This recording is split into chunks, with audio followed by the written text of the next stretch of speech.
All right, hello, and welcome to Sanctums and Spies. This is session 7 with our party here in Asarius, and getting a little bit of housekeeping out of the way first here. Music, we use music from a couple different places. One of those places is filmmusic.io. They've got great music that you can license for your projects. There's some links down in the panels along with the information for each of the songs that might be played from filmmusic.io. Go check it out. Highly recommend it. We also use music from Welcome to Taldore and Welcome to Wildmount, official Critical Role music that they allow live play streamers like us to use. So we use that as well. If you'd like to purchase those albums, also highly recommend. Those links are down in the panels as well. You can find that, again, Welcome to Wildmount and Welcome to Taldore. Getting into the session today, however, we are back in Asarius and currently in front of the Aurora Hold, where Acacia and Udia had spent a little bit of time speaking with Lady Zethris Olios, the leader of the Sarius, and one of 3 of Den Olios, who watch over the den, with Lady Zethris being the primary leader here in the city. After that discussion, she let the group in on some other things that were going on in Asarius, things that she would like some attention if the group found it agreeable, along with a bit of help, someone to go along with the group down into the tunnels and cavern systems beneath Asarius, where there is another temple that has been found, one that has been kept quiet, at least up until now. Besides that, the group had spent the day before wrangling a snake and getting it out of the Horizon back Tortoise neighborhood, and meeting Buzzmonk, the goblin whose brother was killed by the snake. After the meeting with Den Duendalos, who were the previous owners, I guess would be the best way to put it, of the snake, who had gotten it lost. It was returned, and some coin and information was exchanged exchanged for the discretion of the group, and the return of the snake still alive. It's after that Acacia and Udia got picked up on the Simurgs and taken to the Aurora Hold to speak with Lady Zethris. With Winnie and Juwan, with Winnie running off, having a little bit of intense feelings about the situation when the Simurgs arrived. Juwan followed after her to make sure that she was okay. And after Acacia and Udia's meeting with Lady Zethris, that brings us back to the steps of the Aurora Hold, where Udia would give a little nod and about needing to go off and spend some time with the Moonweaver and think about the discussion with Lady Zethris. That leaves Acacia with Winnie and Juwan here on the steps of the Aurora Hold. Not too late in the day, given what's happened already, so there's a little bit of time, but that is up to you. What would you all like to do here on the steps? So, had a bit of a conversation with Lady Zethris. Do you guys want to go find somewhere so we can sit down and talk about it? And Acacia's saying this with like a little bit of unease. Sure. Should we find a bar? Yeah, we just find a tavern somewhere where we fewer ears. Yeah. Yeah, I wouldn't be opposed to that. This place gives me the heebie-jeebies. I'm going to probably somewhere. I'm trying to think, because we don't want to go somewhere in the North Roads. Sure. And as the group is kind of deciding where to go to, the professor also walks up. And the professor joins as well here on the steps of the Aurora Hold. Trust. So, had a bit of a conversation with Lady Zethris. We need to find somewhere to sit and chat with less ears. Well, I can help with that, and I'm going to use my ability that lets us have. I'm blanking on the word where you can talk to mind through minds. Psychic. Telepathy. There we go. Telepathy. Yes. I'm just going to roll I think it's a D6 that I I roll. believe so. Yeah, I believe so. Sorry. I will find it very quickly. It'll be so fast you won't even recognize. Okay. 2. All right. So for 2 hours, myself and 2 other people can talk psychically, which is really unfortunate because I see 3 other people here. So,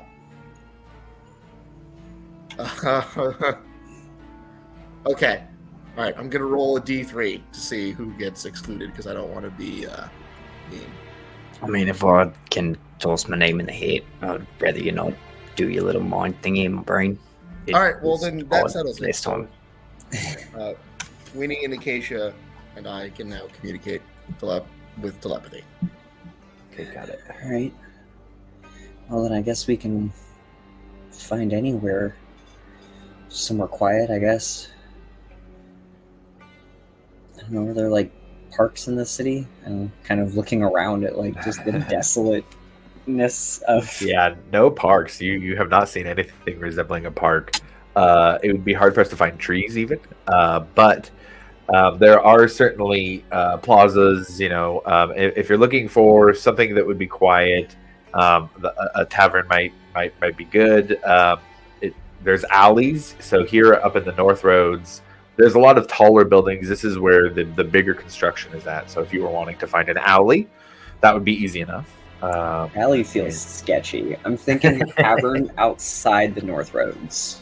Tavern outside the North Roads, sure. There's the Tough Tusk that the group had been to before in the Crease neighborhood, near the pits. And I think there was actually talk of meeting up with Buzzmonk later in the day anyways. Yeah. So that one would be outside the North Roads. There's also the Four Corners Tavern, the Drinking Tent, and Waste Refuge outside the city. And Tough Tusk, since we already have a little bit of a repertoire there. Sure. Got some connections. Okay. Yeah. Okay, so the group spends a little bit of time walking through the streets of Asarius in the what now is becoming a familiar trip from the niceties of the North Roads, the very ceremonial feel. Everything is kept nice, the nice construction, into the slow, gradual decline into more tents and small little huts, shacks. Anything that can be made to protect those in the Crease neighborhood from the elements here in Asarius. But you find your way to the familiar Tough Tusk Tavern. On that trip, Acacia wants, I really want to be keeping an eye out for a tail. For a what? Somebody trailing us. Oh, okay, yeah, sure. Go ahead and roll a perception check. Juan as well would be in that mindset. Help that. So you can either both roll perception or one of you can roll with advantage. I'm probably going to say him with advantage. Yeah, you take one. You called it first. We each get one. Okay. Where is your bravery? 17. 17, okay. 10. 10, got it. Okay. So, Jawan, you don't see much in terms of a tail or anything like that. Acacia, you kind of have your head on a swivel, looking around for anything out of the ordinary, any faces that you've seen more than once to indicate that they might be following you. And you don't, and we'll say right kind of on the edge of the North Roads into the Crease neighborhood, you don't see somebody tailing you, but you do see a bit of blood on the ground. It looks like a fair bit, and more than just like a small drop. And you see that it leads into the alleyway a bit. Shit. What you see? There's blood on the ground, and just going to point it out. That's not just a normal amount. I know we only have this connection for a short time, but I can't just sit idle and not and make sure that whoever this came from is safe. I'm behind you. Let's go. All right, Acacia's gonna start walking in that direction, sort of shield at her side. You start to head towards it, following the trail, and after that first bit of blood, and you take a look here, and it doesn't look like enough that somebody died right here, but it's enough that there's certainly a wound, and you follow it 10 feet up. You see a couple splatters from there, another 10 feet into this alley. Go ahead and roll another perception check for me now that you're down here in this alley. 14. 14, okay. It's a bit odd because you look and you see at this point a bit of blood, and at first it looks like it's on the ground. But for a second it almost looks like the blood is moving, almost as if it was on the bottom of a surface that has moved. And you all start to hear a bit of footsteps. And they start to move quicker, and Acacia, with you kind of taking the lead here, following this trail, and hearing these footsteps come towards you, you feel something push against you, almost as if it's trying to move out of the way. I'm going to instinctively try and shove back into it. Okay. Go ahead and roll an athletics check.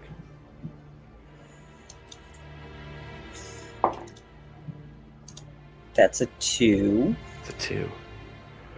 You hear shit, and you feel what is kind of a pretty dexterous, almost like a spin move around the other way from your shield that goes towards the wall, and you get the sense now that there's somebody here. There's somebody invisible, and they have just been able to get past you and are continuing to run down this alleyway. I'm going to sprint in that direction and just crapshoot it and just run and just Word of Radiance to just Nova like 5 feet right around me. Okay. What is everybody else doing while you turn and see Acacia start to run, get pushed? You can see this getting pushed back, and then turn around and start to run. I'm gonna follow a little bit behind because I'm not that tough. Like 30 feet behind, but still be there just in case. Okay, got it. I think Winnie, if Winnie she saw something like somebody there that she couldn't see, then she would cast Fairy Fire. Okay, got it. So let's For the shed some record, light in on my this. younger years, I would have been right there with her. Like, but these days, not so much. All I'm saying. Sort of looking in the direction that they're heading, or that she's heading. Are there any like intersections, or does it look like there's like a break ahead of her? Like any like alleys that sort of like cut off from the path that she's running down? No, it would be so from where Acacia is running, it's kind of having to turn around and go back the way that the group had come from. It would just go from there onto another street, and that street might have more ways that can, more like alleyways or paths from there. But the direction where Acacia is heading out right now, following this person, would be a T once it gets to the end of that. So right there in the armpit of that T, Juwan is going to cast Entangle. Okay. All right. Did the fairy fire catch up anything? Yeah, we've got a Fairy Fire, a Word of Radiance, and an Entangle all happening here. So there'll be a couple bit of saves. And then, Acacia, with you doing your full run, and let's see. Yeah, it's within 5 feet. It's a Constitution saving throw. Okay, so we have a Constitution saving throw, Dexterity saving throw, and I believe Entangle is the Strength saving throw? Yep. Stack it on as much as you can. All right, I'm just going to roll 3 dice here, and each one's going to be one of the rolls. Okay, so we'll do motivates first. Okay. So, the word of radiance goes off first, and this burning brightness comes out from Acacia's symbol to the Everlight, and just poof. Although it doesn't seem, you're not sure if you weren't close enough or they resisted the save. It doesn't seem to deal any damage, at least that you can hear. That was a successful save on the word of radiance. The fairy fire, as Winnie sees this and sends off the fairy fire, bright light fills the whole area, and you see what was this invisible form now has this outline of this neon magic energy, and you see them running out of this alley. I would And then light up as well because I only got a 7 on the deck save for the fairy fire. okay, got it. Okay, and then Jawan, what's your save DC? Is a 13. A 13. Okay, got it. So they rolled a 12 total, so that was just enough that this highlighted form gets caught up in the roots. And as it's trying to move away, you hear, and you see blood start to fall onto these roots. Can I try to finish it off? Are you trying to attack it? Yeah.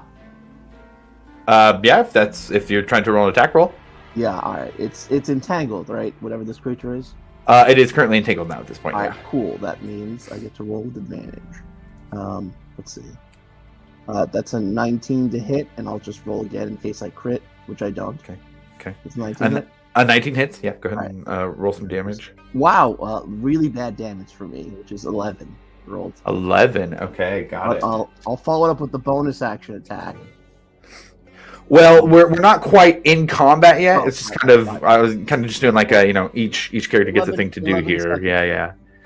So you throw it at this lit up entangled creature, and you see it hit the shoulder, and now blood starts falling quicker, and it doesn't like fall over unconscious, but it falls to a knee, and in falling to a knee, gives more kind of cries out in pain here. It doesn't seem to be trying to attack. It seems even in its in this form, you can just see the highlighted outline of it. It looks pretty hurt. Oh, Wait. And she's going to reach out with her free hand and touch them and cast Cure Wounds. Okay. And immediately upon seeing the blood, Juwan would drop the spell. Unfortunately, not quite in time before the person was attacked, but that's how it goes sometimes. Sure. Lots of stuff happening really quickly. Okay. What was the cure wounds? 8. Restoration? 8? Okay. You see the well, I guess it's kind of hard to tell with this glowing form of this person, but even their wounds seem to be a little bit glowing, this like neon color. And Winnie, what color would your fairy fire be? Honey colored, of course. What was it? Oh, honey colored. Okay, so it's like this amber. That's so great. This amber magical energy creating the form of this person. You can see even on just the highlighted outline of them, some of the wounds start to close, and where the kind of psychic soul knife was that the professor had thrown, it starts to heal up a bit. And at this point, given that there was some healing and the entangler is dropped, you hear a voice say, Who are you? What do you want? Follow Wait. the blood. Wait. Aren't you all the ones who've been to the Cretes? You've been helping in the Cretes? Yes, we have. What happened here? Shit. Thank you for the healing. I think there's some Aurora watch after me. I think I'm too injured to make it home. I don't. Go ahead and roll a persuasion check. With advantage, given everything that's happened so far up to this point. 22. 22. You see the invisibility drop, and you see the form of a male drow wearing dark-colored studded leather armor. Has a few daggers on a bandolier across the chest, and looks over to Winnie and says, "Look, I'm visible now. Will you drop this glowing? Will you please drop your spell?" Oh yes. Excuse me. Okay. Great. That's it. And he starts to get up. I apologize for the harsh initial reaction. We saw blood, and we didn't know it was from you. Didn't know In if my you younger were the years, perpetrator or the victim. I would have responded a lot better, but these days, you can't take chances. I guess I can understand. And looks at the kitchen. Thank you, though. I appreciate the healing, even if it came with a little bit of pain. I hope I can trust you all. I'm running from the Nadro estate. I was trying to break in and find some information on things that are going on there. And they set some hounds on me. And I got hurt trying to get out. I'm just trying to make it back. Keisha's going to telepathically talk to Winnie.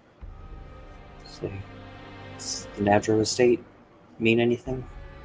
What is it? For me, the background music is super loud. Oh, is it? Yeah, let me turn that down. Thank you for letting me know. Could just be me. What estate is The it? Nadro estate. Nadro estate. What does Winnie know about the Nadro Yeah, go ahead and roll a history check. story? She's not too bad. 12. 12, okay. So the group would recognize the name a bit. Braduli Nadro is the half-orc who deals in exotic animals in Asarius. With the 12, sells a wide variety of animals. You had previously talked to the group about that Braduli had brought in the Simurgs that Acacia and Udia had been riding just shortly before in the day. And that... Our crocodile, didn't we? What's that? Didn't we sell them our crocodiles? No, that was Baron Visco. That was an ogre butcher. Yeah. But in regards to the party and what they would have heard, the Nadro estate is the one that had the escaped animals that Verlis wanted the group to go and kind of sign off on some paperwork that some of the animals had broken out so that they could get reimbursed for the damages. It was kind of a very clerical situation where they needed to have somebody on behalf of Denolios go, since nobody had time to go sign off on the paperwork themselves. What information were you trying to collect on the Nadros? They've been trading in more than just animals. Nadro's trading in humanoids. Oh, that's not good. They've been abducting people out of the creeks for the past 2 years. I got a lead that there might be a group there currently, but I couldn't get in. It's more than I was able to handle, but I was trying to seize an opportunity. For what purpose were they abducting them? Has Winnie heard of people going missing from the Creeks the past couple of years? Not specific, not any more than usual, I would say. Not anything specific to where it's like, hey, there's a rash of people going missing. But weekly, you hear, oh yeah, this person went out to the wilds and never came back. They haven't been seen. In that very poverty-stricken area, it's not unheard of at all for people to go missing. And as Probably a good place to prey on those who are vulnerable. Yeah, without being noticed. Do you know why? Money, trade. But They they're trade. selling them? It's a slave trade. Oh my. That won't do. No. Well, maybe we could get in there on the. We have a job that we're supposed to approve some paperwork, so maybe we could get in there. That's a big offer to make. Well, if they're abducting people, I mean, any one of my siblings could be next. Yeah. Here. I think I recognize you, right? You're from the Cretes? Yeah. Maybe not. Look, I don't know that it's safe to talk out here. I've got a place that's fairly close. If you want to come with me and maybe meet the others I work with. The professor will just nod his head. Okay. And I guess Winnie will go ahead and cast a detect magic. She'll go ahead and just use a spell slot for it and keep it up for a while, as long as she can, just to see if they're being spied upon Okay. through Okay. magical means. You do catch that on this drow, two of the daggers seem to have a magical glow to them. That's kind of on the bandolier, as well as a ring that is magical, and boots that are as well. As Pretty fancy stuff you got there. I like to keep quiet. So you're not from the Cretes. No one from the Cretes has that kind of stuff. And you notice when you say that, he almost looks a little insulted. I can assure you it's just to make sure I'm not seen. I try not to take more than I need. Oh, you didn't buy it.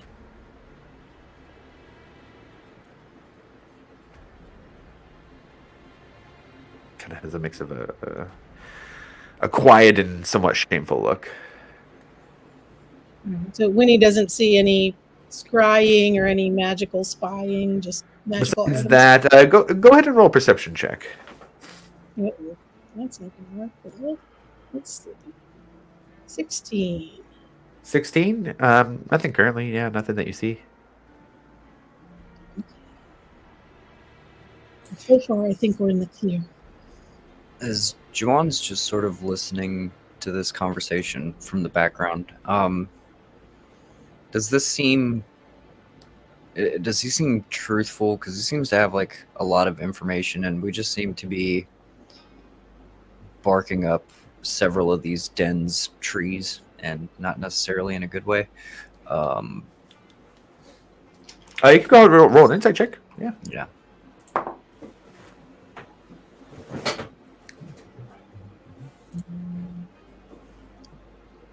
Ooh, I'm a halfling. Let's get rid of that natty 1. 4, a natural 20, 23.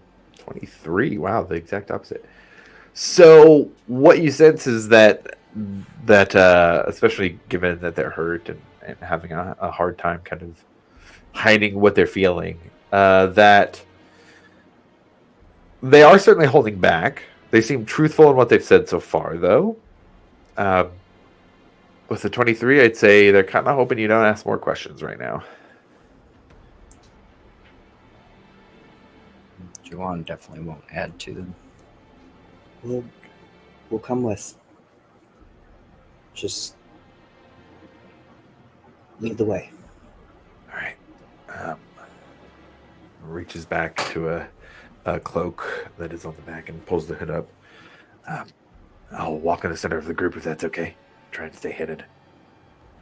Understandable. Okay. Follow me. And with that, this drow leads you through back up into the north roads a bit, into the north center area. During this walk, I do want to fill in Winnie and the professor. Okay. So while we're walking, telepathically, so that way we don't lose that. Okay. So The benefit of that. yeah, so after we dropped off the snake, we were scooped up, and the lady of Denolios,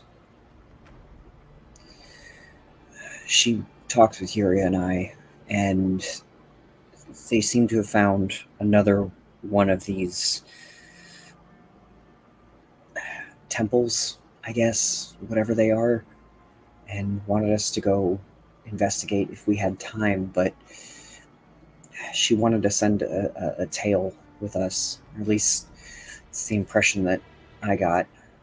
She wanted somebody with us this time instead of us going down on our own, which, for being perfectly honest, doesn't exactly sit well.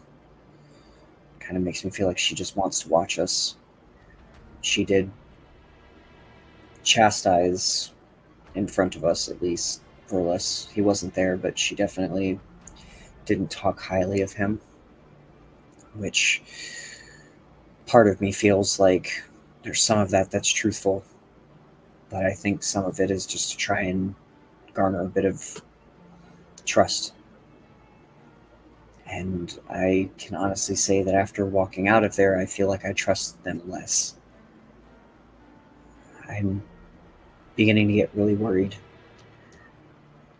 And I'm afraid that the time's going to come that we're going to have to leave the city soon. Sooner than later. Because there's going to be a massive target on our backs if they find out that we have the bracers. Especially if they're finding others, temples like this. Who knows how many other of these artifacts are down there. You know, there might be one attached to each one of them. I mean, it's possible we take the tail with us, and as much as I hate to even think these words, get rid of the tail while we're down there, I feel like we should go check out this other temple to see if there is another one of these artifacts down there. Keep it out of their hands, but I'm afraid of taking the tail with us. Yeah, and the tail is from Den Thalis, Denolios. but the tail's from a different den. Yeah, when he's correct, the tail was from Dead Thalis. Cathona Thalis was her name. Okay. Yeah. Any relation to Essig? I mean, yes, because it's Dead Thalis. Recognize the name. Winnie didn't. I just did. Yeah, Winnie wouldn't, but yeah, I mean, technically. Oh my gosh. Does Winnie know anything about Den Thalis? Do they have a presence in Asarius? I would say there is not much. Dentalis is much more interested in Rosanna and the goings on in the capital, especially being one of the main dens. But it's also not unheard of. Yeah, it's not unheard of. You wouldn't be able to point out like any establishments or anything though that were run by members of Dentalis. If they were there, it would probably be visiting or a lower member of the den. Yeah, I mean, they're still a member of the den, so their loyalties are going to lie to the other dens as opposed to us. I mean, if the conversation with Den Dwindalos taught us anything, or at least from my standpoint as an outsider, it seems like where the dens might have some loyalty to each other, they also seem to have plottings against each other as well. I don't Probably true. Yeah. That would make sense. I mean, if we take the tail down and the tail seems keen on making sure Lady Zethras knows about whatever we find, then maybe we handle that situation when we get there. But I am concerned that if we don't go and they do find another one of these artifacts, that it could all be linked. Yeah, I mean, based on the square we found, there are 3 others, right? But we thought they were at different temples. Like we already studied that, so we think there are 3 other temples with the other. Where are my notes? With the other artifacts. This might be one of them. Yeah, bracers, and then there was a helmet, boots, and a breastplate on the other sides. So I'm guessing, I don't know for sure, but I'm guessing that there's 3 others that will get a helmet, boots, and a breastplate. But we don't know how to get those. We just happened upon it at the right time. I don't know that we would know how to get it if it wasn't there, or figure out if it had already been gotten. I don't know enough to figure that out. I mean, it seems like it was some kind of blood ritual. Yeah, I don't think that's something we should really do.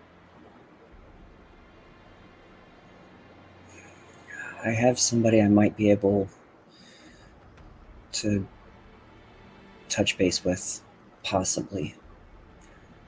But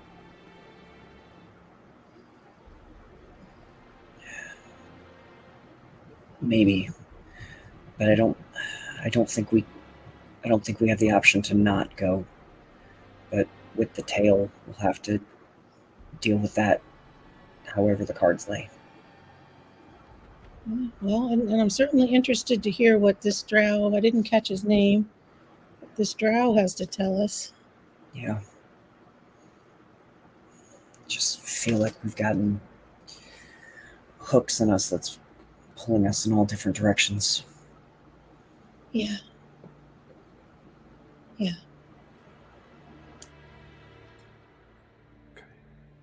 With that, the drow continues to lead you back through the north roads to the north center area of town. Less shops and houses, more larger buildings, storehouses, warehouses, places of production rather than places of business where you might buy or sell goods. And he leads you to one that is small overall compared to the rest of the larger warehouses here, but it does seem to be functional. It's not beat up or anything. It's a nice building, and you can see through the windows here some standard shelving.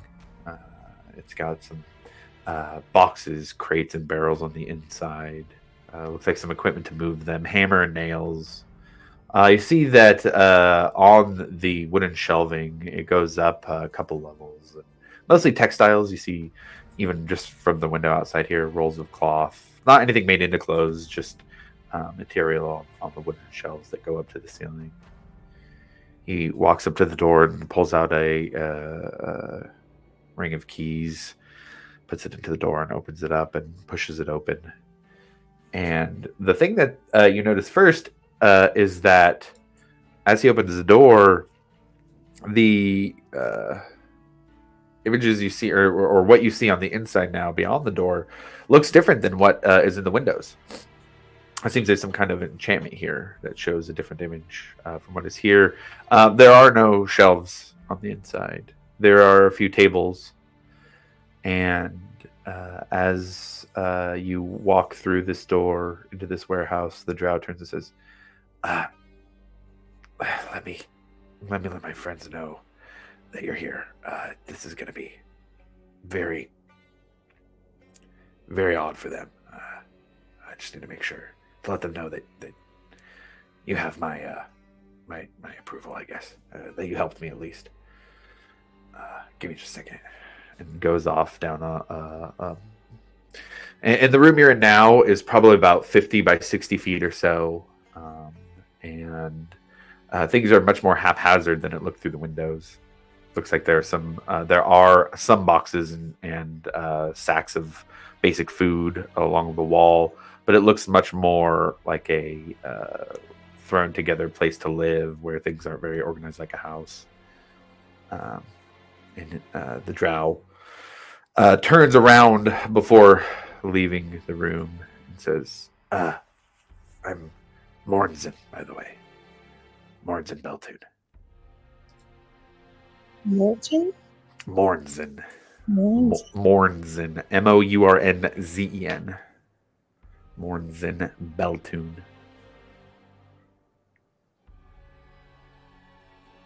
Very nice to meet you, Mornzen. You as well. Give me a moment. I'll gather my friends. And he heads out. After about a minute or so, you see him return, followed by a kind of a yellow furred tabaxi, kind of almost mountain lion in color. That comes up behind him wearing very light clothes. Looks like clothes that are probably made to be as dark as possible while prowling around at night. You see a couple goblins as well follow behind the tabaxi. And finally, a pallid elf, a female, who walks through, who has probably the most mistrusting look of the group of the five of them. And she says to Mornzen, as you all walk in, "This is them?" Yes, it is. "Thank you for hailing Mornzen here," says the pallid elf. "But I'm a little less quick to trust than he is." It's entirely understandable, given the politics of the city. I'm not Acacia. Acacia. It is nice to meet you. And the rest of you? I'm Professor Mayfield, and he just does a little bow. Professor, nice to meet you. I'm Winnie. Winnie? Juwan. John. It is nice to meet you all. I have to ask, Professor, you don't seem to come from the Marble Tomes Conservatory. Where do you hail? DM, can you remind me from where? Yeah. Sorry, The it was from the Solstice Academy in the Dwendalian Empire. Yes, it's I'm not from around here. Clearly. Clearly. Well, my name is Silvari. It's a very pretty name. Thank you. It's very odd for someone to just help someone else around here. Yeah, we've Without been known anything to in do that. Kind of built up a reputation, I guess. That you have. And that reputation is the only reason that I have not instructed my friends here to draw weapons. You seem like you want to help. Mornzen kind of stands a little taller. This is easy. Silvari, they helped me. Their intentions seem true. And they wish to help. The Braduli matter. And she shoots him a glance. I'm sorry, you told them? I was bleeding in an alleyway. Yes, I told them. It's fine. We have business that we had been, I guess, putting off doing for Denolios, specifically with the Nadro estate. And I guess, if anything, that gives us kind of the perfect cover to get in. Find whatever information we can find. Gives us an excuse to be there. It does. And what do you want in return for your help? I'm probably not the best one to ask for that. Well then, the rest of you? Oh, I just heard people were being kidnapped, and I'm not a big fan of that.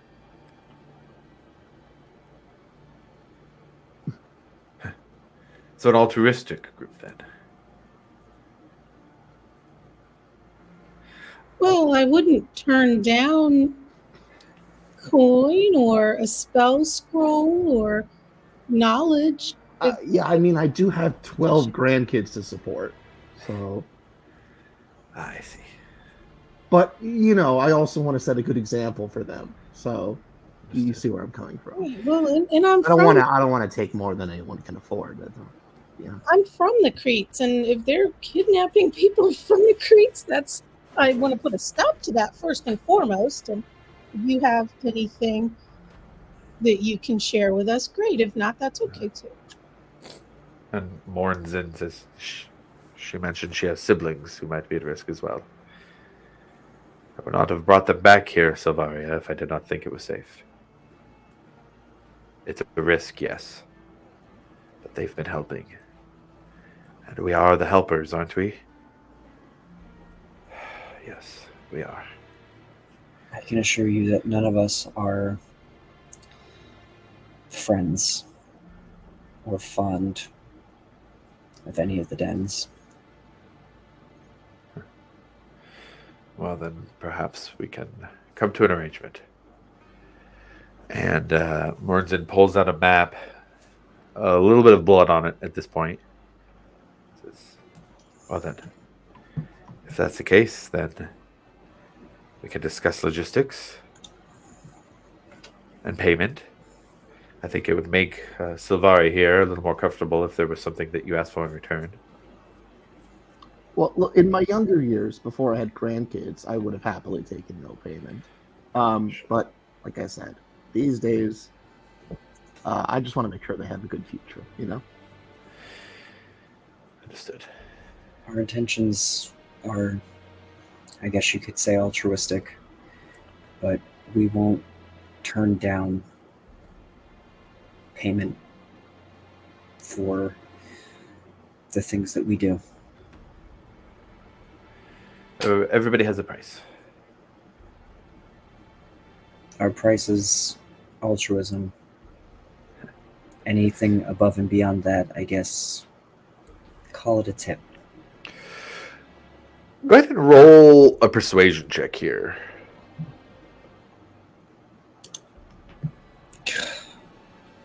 Seven. No inspiration this time. Okay.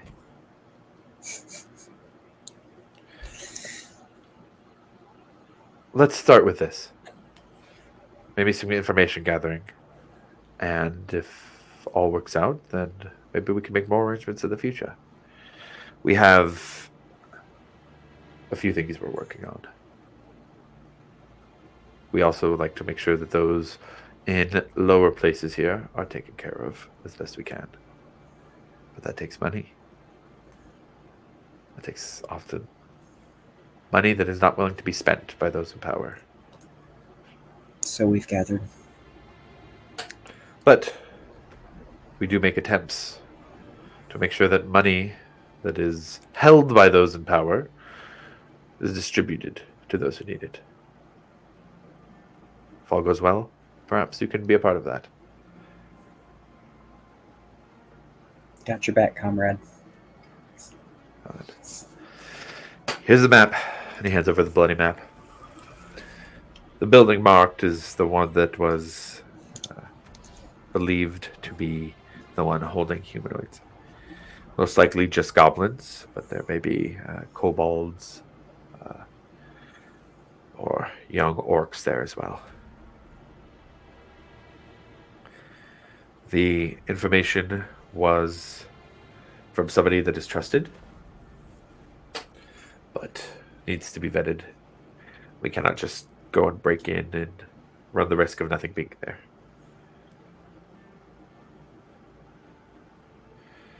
If you can get in, if you can confirm that there is somebody being held there, anybody being held there, and bring that back to us, then we will do what we need to make sure that they escape.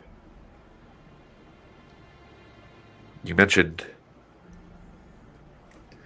a reason for you to go, an escape of some sort. Denolios requested that we go essentially get paperwork signed for the creatures that they had escaped. I guess to get money back for damages or what have you. So it seems mostly clerical. However, wonder it's a decent front for us to be present in the estate. It is. I wonder if they're related. Well, we're the helpers. At least we like to think we are. Is that the official name of your group? That's what we call ourselves, yes. And you look around now, and the goblins in particular seem to have a bit of pride when he says the name the helpers. The Tabaxi and Silvari seem a little less impressed, but they're kind of beaming with pride. The helpful helpers who help. That's a good name. I wish we had a name. Well, if this goes well, perhaps we can double the size of our group. There are many who need help. The more helpers, the better. No? Of course. The professor just sort of gives a nod of agreement at that suggestion. Well then. I trust that you all have things to do.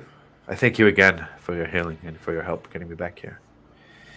I was afraid that should the Aurora Watch be the ones who caught up to me, that I wouldn't be here anymore.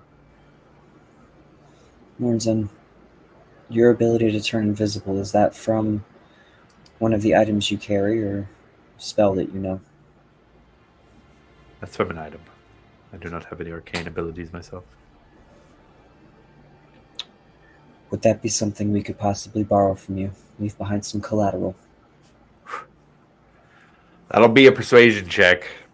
But given the help that you've given to the group and the conversations you've had, I'll give you advantage on the persuasion check.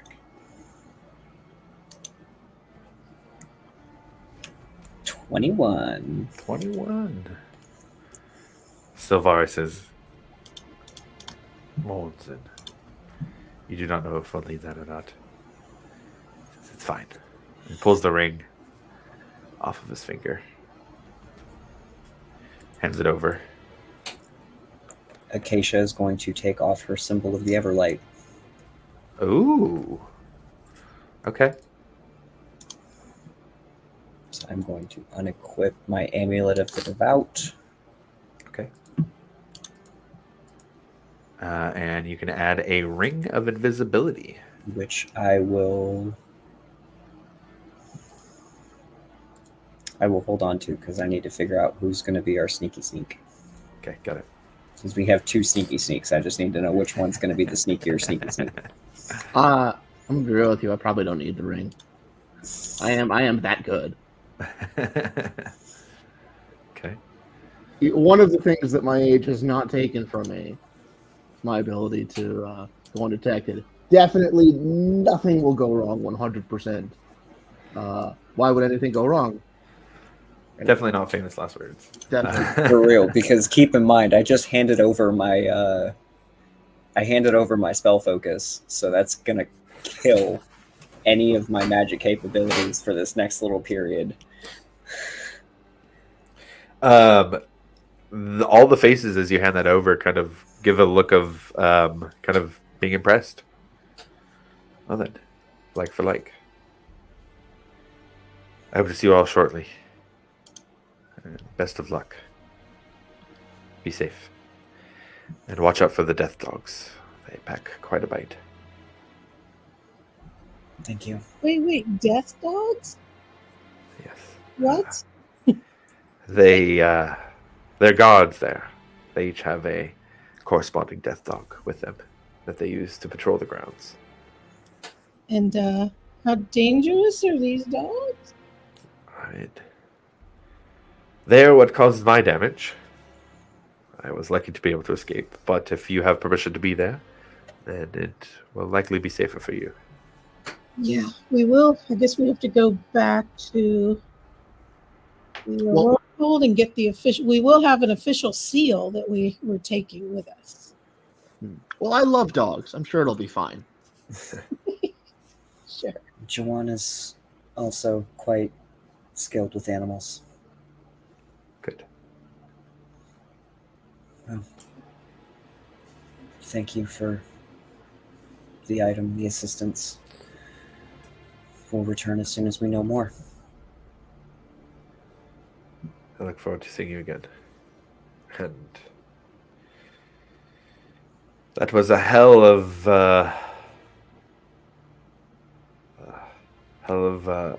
impressive display of magic that you all threw at me. To be honest, I thought that the Aurora Watch would have been the better option, but I'm glad things worked the way they did. All right, I need to go rest. And Silvaria kind of walks up to him and he puts her arm around her, and they start to move to the back. The two goblins go with. The tabaxi waits a moment,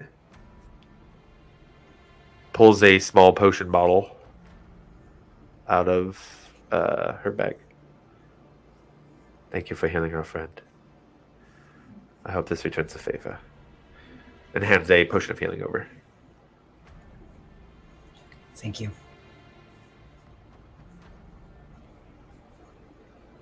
Be careful. Guess we will take our exit. Okay. And upon getting outside. Alright, this ring, if it works the way it worked for him, will make whoever's wearing it invisible. You know, between the professor and Jawan, you two both seem to be pretty. I'm good adept. without it, thanks. Jawan, Well then, give it here. I'm gonna hand it over as well as the potion.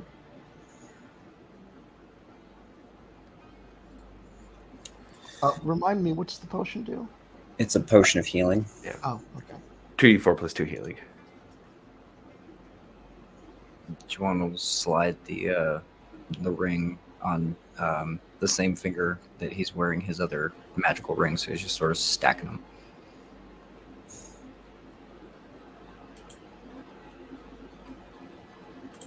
Excuse me. And it is a silver ring, and it kind of has a purple band on the inside of the silver that has almost like this cloudy gray that is moving through it, and is very, very beautiful.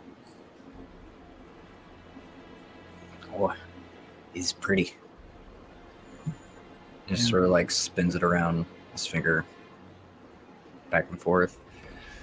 I will say, keep in mind what I just handed off. It's my amulet of the Everlight, so I won't be able to tap into that energy until we're finished with this.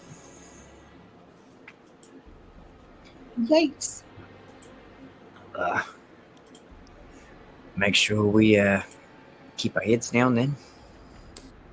Yeah. Yeah, this should be a pure sneak. We shouldn't try to get in any fights. We should study the map so we know where we want to check and try to, sneaky ones can go check there and the rest of us can act official. Do we need to go get a seal or do we have what we need to do this? I think we need to go get a seal because I don't think we had officially accepted the mission to actually go do it yet. Okay.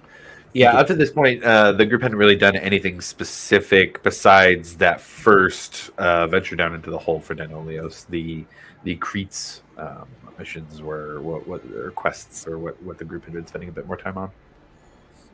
Okay. Plus, I think we're going to get paid. I think Denolius will pay us for this, so we'll get something out of it anyway. Yeah. Well, I will head to the Aurora Hold. Okay. Yeah, well, Not we far. finish Not this, and you guys can study the map while I'm gone, and we will meet back up and go from there. Okay. Where do we want to meet? We can meet right back here, Okay. or at the Tough Tusk. The Tough Tusk would be safer.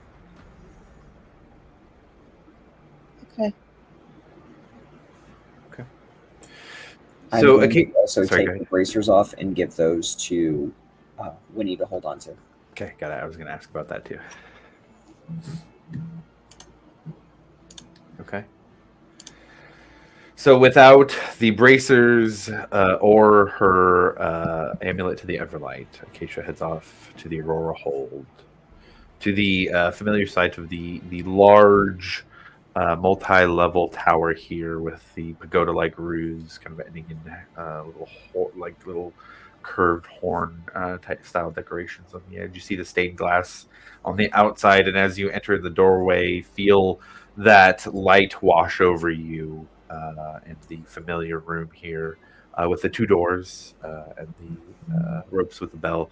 You move over to the one that I believe the right side is the one the group had been using, and give a little. After a few moments, the human attendant with longer black hair. Hello, Master Acacia. Welcome back. Lady Zethra's available. I'll have to check. Is there anything that you request otherwise, or just an audience with Lady Zethris today? Specifically, coming, there was a mission of sorts that had been requested of us to go get some paperwork signed for Den Nadros. I'm just going to go take that up to fill out the afternoon. Understood. Give me a moment. And probably about 15, 20 minutes pass until finally you see from the other door, the left door, Lady Zethris walks out. Wearing a little bit less formal clothing already since you saw her a few hours ago, but has a smile on her face. Welcome back, Acacia. Hello. I'm just looking to fill out our afternoon. There was a job that Verlis had mentioned, going to get some paperwork signed for Den Nadros about their breakout. I see. And have you had a chance to discuss with your group going down into the tunnels beneath the well? A little bit. We were going to just have the discussion a little bit more this evening. I see. I'm just trying to find something to sort of fill out our afternoon, as it were.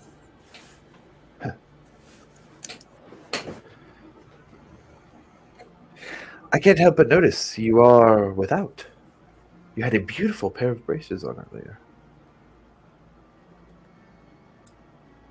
I gave them to one of our other members just to get them appraised. We've been a little short on cash since arriving in the city and starting to wear out, so it's something we were looking Go ahead at and getting roll. appraised. So you're breaking up a little bit on that last part. I was just saying, just sending them off to get appraised. Okay. Go ahead and roll a deception check on that one. Don't fuck me, Gil. Holy Jesus, that's a natural 20 for a 22. Okay. D&D Beyond. D&D Beyond, everyone. Ooh. Oh. Well, they appear to be of very fine craftsmanship. Make sure to keep an eye on those.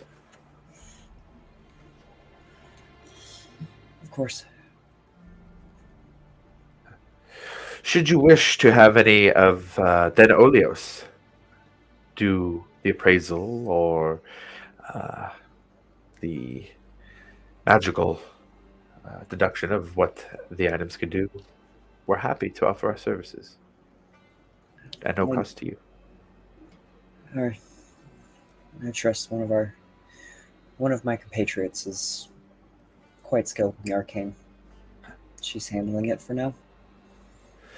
And they seem to just have a fine craftsmanship about them. Understood. Well, if you are in the market to sell them, then know that any offer that is made here in Asarius, I'll triple. Do you know something about them that I don't?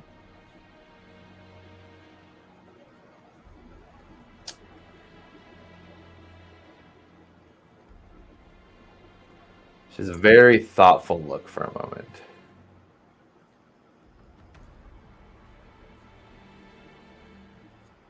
They remind me of something very important. Since we are in the market of building trust with each other,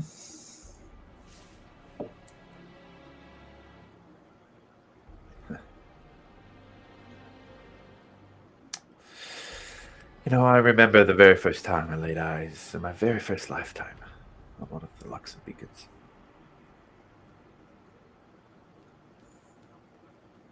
There is a sense of power that comes from them.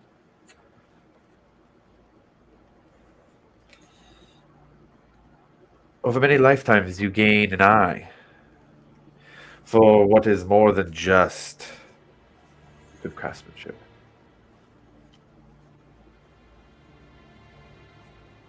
I don't believe I know anything about them, other than that they look to be very well made. insight check. Go ahead and roll an insight check. Come on, give me another natural 20. That would be great. 14.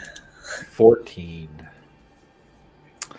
Doesn't look like she knows anything else than what she's saying. But I'll say with a 14, you at least pick up that there's a curiosity there. And I would say with that, you pick up that there's some interest when you mentioned that it was being appraised. And some of the conversation leading to them kind of sounding like new things. But that's about it. Well, we'll keep that in mind. I said if my friend comes back with any other information on them. Perhaps a trip down to the tunnels might shed more light. Maybe. I said we'll discuss that more this evening. Fantastic. Well, here is what you request. And she pulls out a silver seal with a bat on it, similar to the coin that Verlis had given.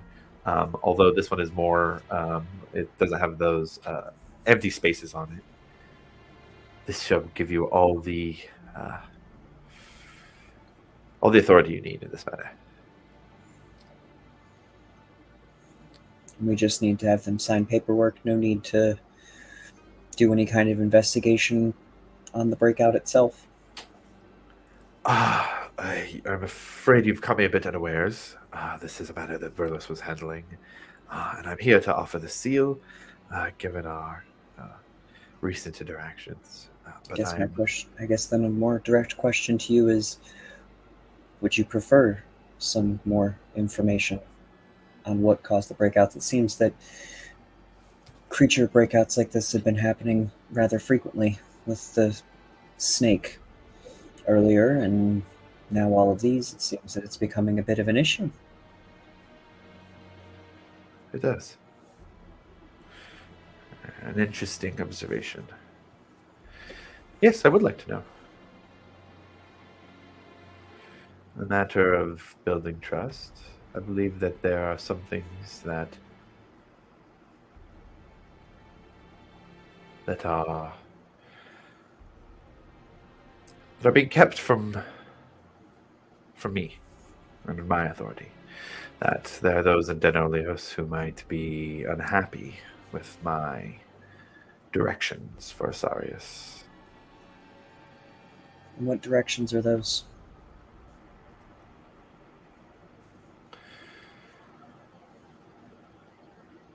I will be candid with you. My attention has been mostly in Wasana lately. There are things that pull my eyes and my attention there. And I have not been as active in my administration of the city as I would have liked. And I am afraid that there are those who have taken that as an opportunity, even within my own den.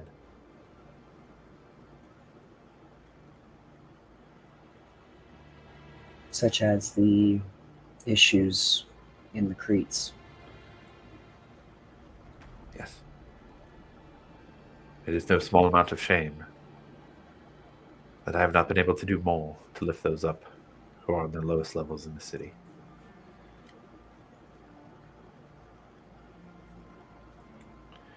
But the Bright Queen's will guides us all in the dynasty. And I will do what I am asked. And I will try and make friends who can help me in finding out the things I need to know. I hope you can be one of those friends, Acacia.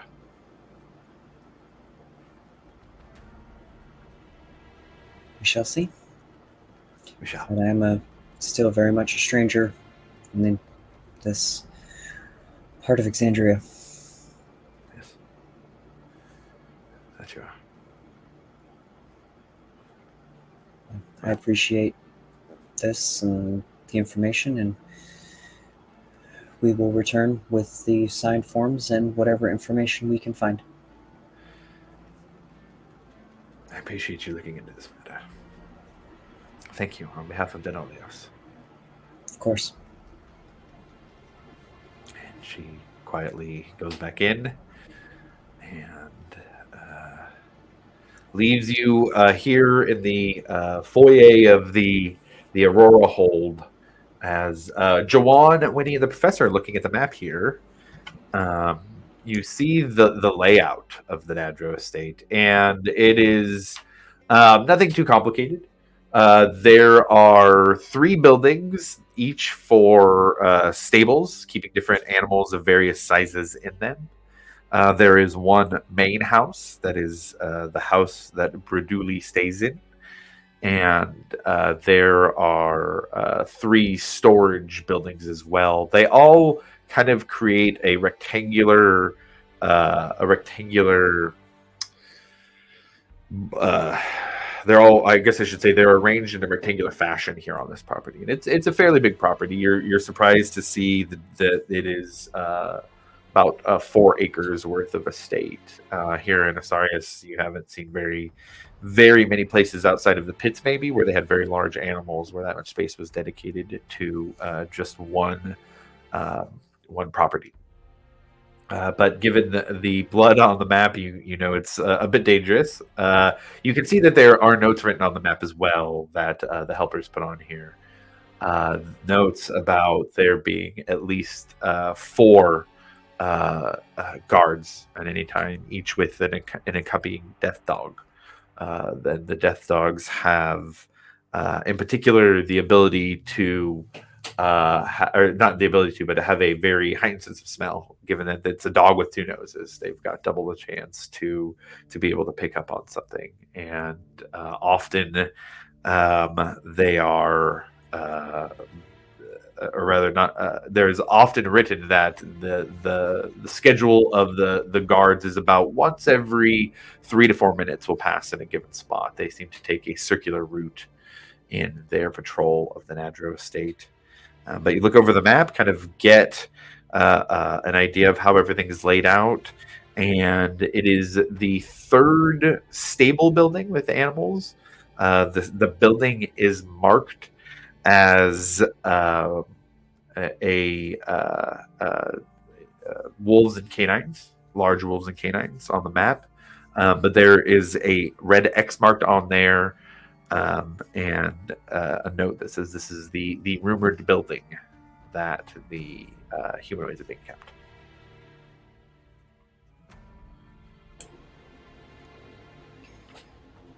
Well, at least we know where we're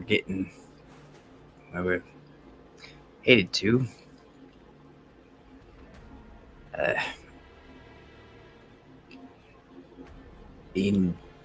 I guess in case one of them dogs catches our scent, could always have a little bit, take them for a run. It's usually pretty nimble. I don't know. Can we say we have to search their buildings to make sure the claimed missing animals aren't, make sure the claimed animals are really missing?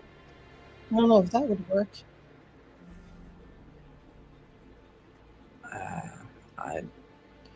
I think, I mean, I don't think we're going to be able to just sort of waltz into these pens or this area with any sort of knowledge that we're doing it. Because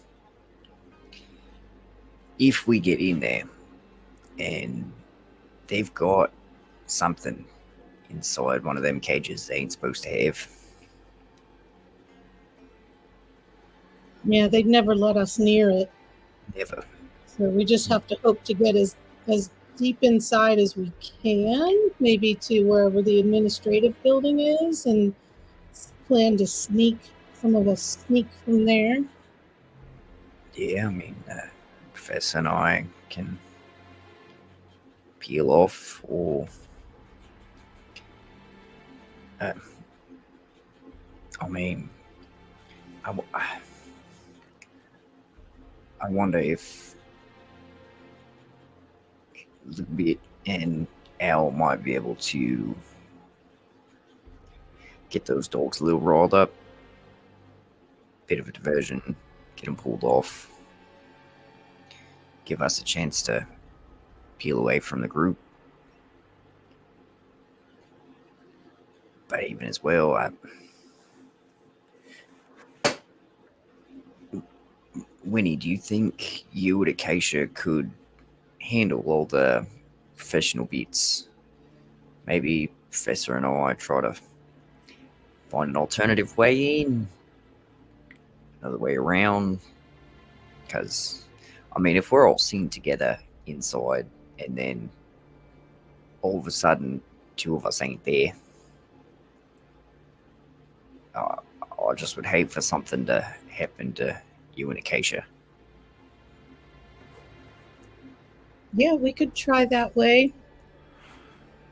But if you're just going to sneak in, there's no advantage to going and doing the paperwork checks.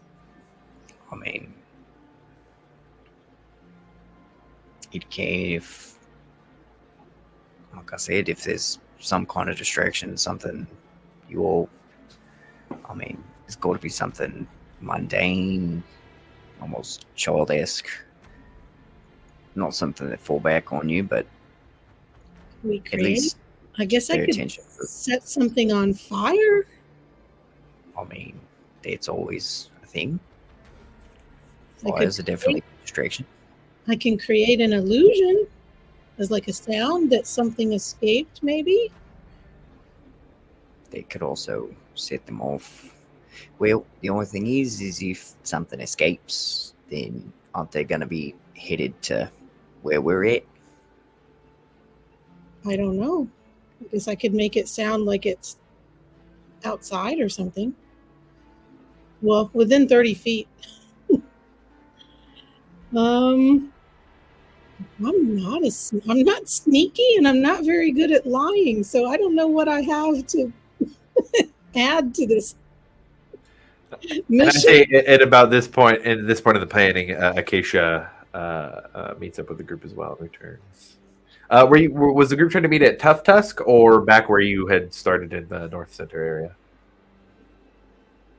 Maybe we should meet at Tough Tough Tusk. task. Yeah. Tough Tusk. Okay. So what we could say is that this conversation and looking at the map was kind of happening on the way, and everybody kind of meets up here out in front of the Tough Tusk Tavern, hearing some of the revelry, even at this kind of afternoon hour, a little bit of music going on inside as you're here on the outside.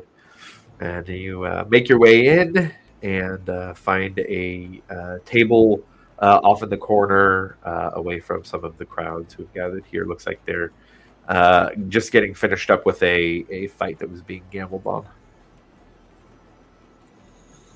Well, I have some good news.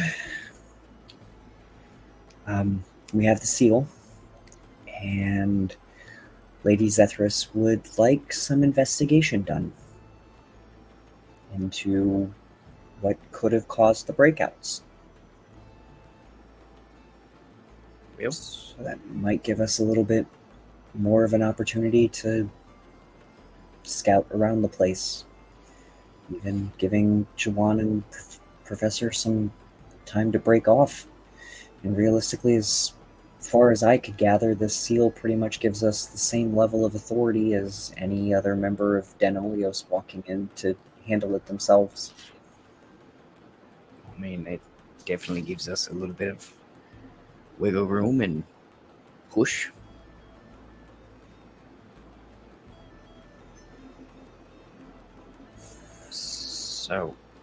So as sort of looking at the map, to get to this destination that these other cages are, is it a travel through the facility, or is sort of looking at the map, is there a way to get to that area from outside or anything? Yeah, so it is. I guess the property itself is open aired. It does seem to be that there is a stone wall around the edge of the property, probably about 5 to 6 feet tall, but not any major defenses besides just the wall itself. And then from in there, it's probably a couple hundred feet to the nearest building, but it kind of alternates. You've got the on the property, kind of rectangular. If you're looking in, there's the main building there. That is kind of the starting off point, and then there's a animal stable, and then a storehouse, animal stable, then storehouse, animal stable, and storehouse. There's no facility connecting the storehouses and stables and the main building, but the stables are probably about 3 times the size of the storehouses, and the main building is probably 3 times the size of each of the stables as well. And there is some walking paths, one on the inside loop of the rectangle, one on the outside loop of the rectangle, as well as some areas that just have some open. There is one spot, looks like there's some wooden fences, probably an area for animals to get some running around or training done as well. So it's not all buildings. There is some open space as well, on the west side of the property. I'm starting to come up with an idea. What if is there a place within us, if we can figure out the route that we would be brought inside for the paperwork, is there a place that's maybe a stone's throw away that we could create a distraction, the illusion of a fire perhaps, that might draw attention away from where Juan and Acacia want to investigate? Sure, I would say that when you look at the map, you can see that there's entrances on the inside path and the outside path. So if you were to do something on the inside path, then there might be a door on the outside that could be, gone into and gotten into. So I would say so. It seems like that would probably work out. It depends on where it's placed and how many people are around at the time. So there is distraction is even necessary. I think the paperwork in itself is enough of a distraction for the major members of the house, and Well, we need to distract those guards and those dogs. We need them to come running somewhere else. I'm going to create a contingency plan. I'm going to take 2 pebbles, and I'm going to get out my little tinkering tools, and I'm going to make one of them emit the odor of smoke. Okay. And I'm going to make the other one emit the sound of a crackling fire. Okay. And I'm going to ritually cast wrist pocket and put them inside. Okay. Got Just in case a pebble's easy to throw somewhere, and then I can maybe throw a voice with one of my spells, have somebody shout fire if we just need to get out of there. Juwan, I have possibly a bit of a big ask. With me not having my symbol, I need more of a material component instead of directly channeling the Everlight. Do you think Little Bit would be willing to offer some fur? I don't need much. Just a quick shave.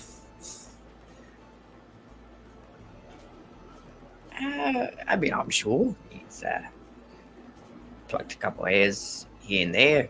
I mean, yeah, show a little bit, and a little bit sort of like stands up on his sort of like sits back on his back legs, and you can sort of see like under his right armpit, it almost looks like he sort of has like this balding spot where you can just kind of see where like maybe a dozen hairs or so have sort of been like plucked out for different components and stuff. I mean, usually we just pluck them, but if you need like a tuft, it'd probably be a little bit easier to get in there. I'd rather cut it than pluck it.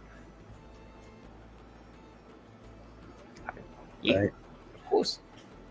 And Shimon was just sort of like have a little bit sort of like lay down in his hands, and he sort of like cradles him and he holds his arms out, and Juwan just sort of takes a knife. It's like, all right, bud, a real steal for me. And he just sort of like tries to shave a few hairs like out from that like armpit, just kind of like widen that space. Oh, and I keep forgetting about Owl. I could change Owl's form if we have an hour. He might be a little conspicuous as an owl. Yeah, especially during the daytime. I mean, my understanding, this ring's probably going to take me some time getting used to and honestly figuring out how the damn thing works. So, I imagine we got a little bit of time. Yeah, we can take some time. Wonder what would be useful. A spider? A rat? Spiders are small. And probably Kind of squishy. Yeah, but I'm sure they're probably, I don't mean to project, I guess, but seeing all of the spiders in family crests and things around the city, I'm willing to wager that spiders are probably sacred in some way, and they're not just going to run around smashing spiders left and right. It's probably a fair assessment. I mean, Owl wouldn't be able to go very fast, but he could certainly, if he can get a look and report back to me. Or if it's within 100 feet, I can look through his eyes. And actually, with the familiars, you can look through their eyes no matter the distance. You can only communicate with them telepathically and give them commands up to 120 feet. Oh. So we just need to get Owl near the thing. And they would definitely be helpful.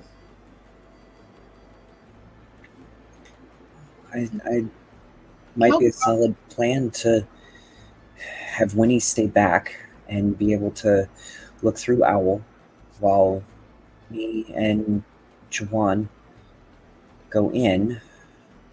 I know the professor just had something come up, but I think me and Juwan can handle the inside portion. And if Juwan, if you can, if the ring works, you go in with me and not be seen, and I can keep the attention.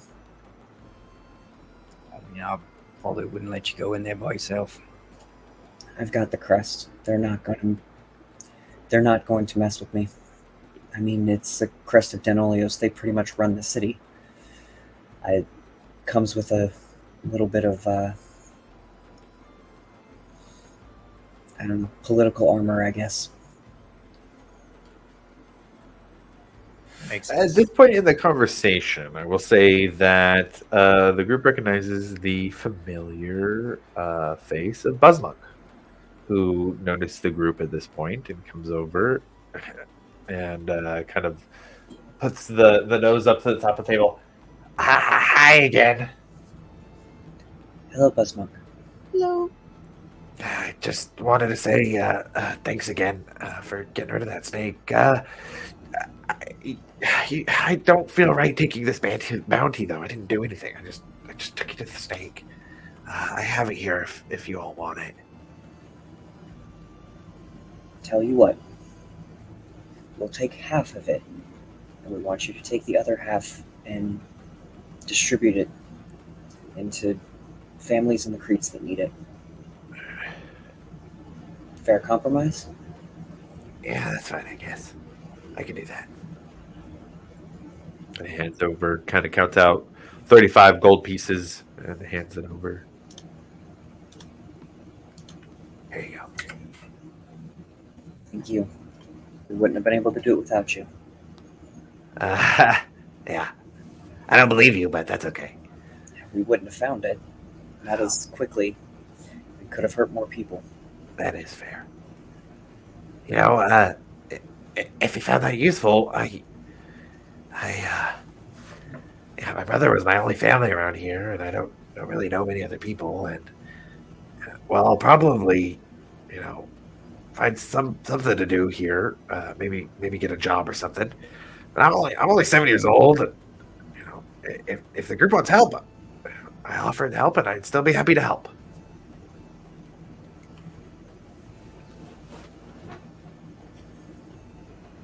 You said before you have some skills in the arcane? Yeah. And gives a little snap, and a green mage hand pops up and comes over and starts just kind of shuffling things around on the table. Can you make a little friend? That's a little, I think a little past where I'm at right now, but I got a little bit.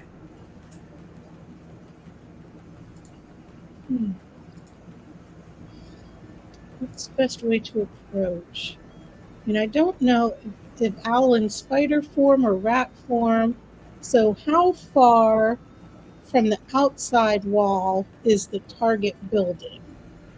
From the outside wall to the target building, the closest wall would be about 60 feet away. So I guess we could try sending Al in and to look in the target building. It wouldn't take him too long to get there. And if that doesn't work, then we'll try going in ourselves. We just need to get a peek in that building. We're still going to need to get the paperwork signed regardless. That's true. Buzzbug says, "Oh, what building are you trying to get into?" We have paperwork that needs to be signed by Den Nadros. Oh. As well as doing some investigation into what may have caused the creatures in question to have gotten loose. Oh. Okay. And to be perfectly honest, we're not sure how keen the Den will be on giving us full access, even with Den Oleos' seal. So we're trying to do a little reconnaissance of our own, some reconnaissance investigation at the same time. Oh. Wow. You guys are like official and stuff. I guess. So are we gonna it'll take me an hour and it's expensive to change Al's form. I mean, if Owl can get in quickly, even an Owl in day might be a little odd, but I don't know if it'll be quite triggering to the senses. I can go ahead and change Al's form. I will go ahead and spend one of my incense bundles and take an hour and cast Find Familiar. And then at least we'll have Owl. And I'm down to one. I'm going to have to go shopping.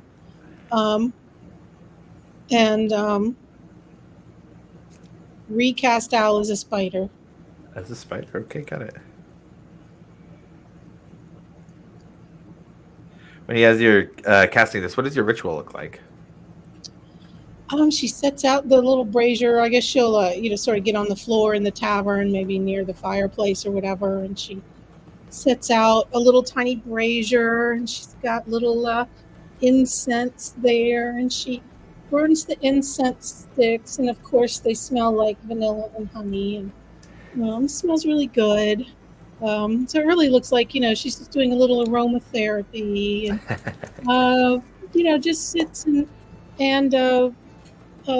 brings the smoke into her face and inhales it, how nice it is, and concentrates, and has her book there in her lap, and concentrates over the flame and the incense, and then clasps her hands together, and then opens them again, and appears a little spider.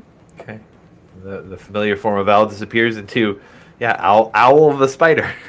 Owl the spider. And she'll just tuck them inside her sleeve, or inside her little cloak. Okay. Just ride inside. You feel the little legs of owl as it crawls up into your sleeve. It's a terrible sensation to think about.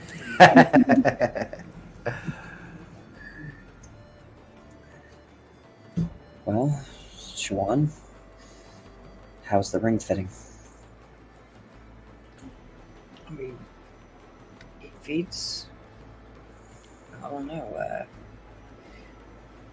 Let me see. I think if I do this, and Joanna's going to utilize the ring and turn himself invisible, And disappears.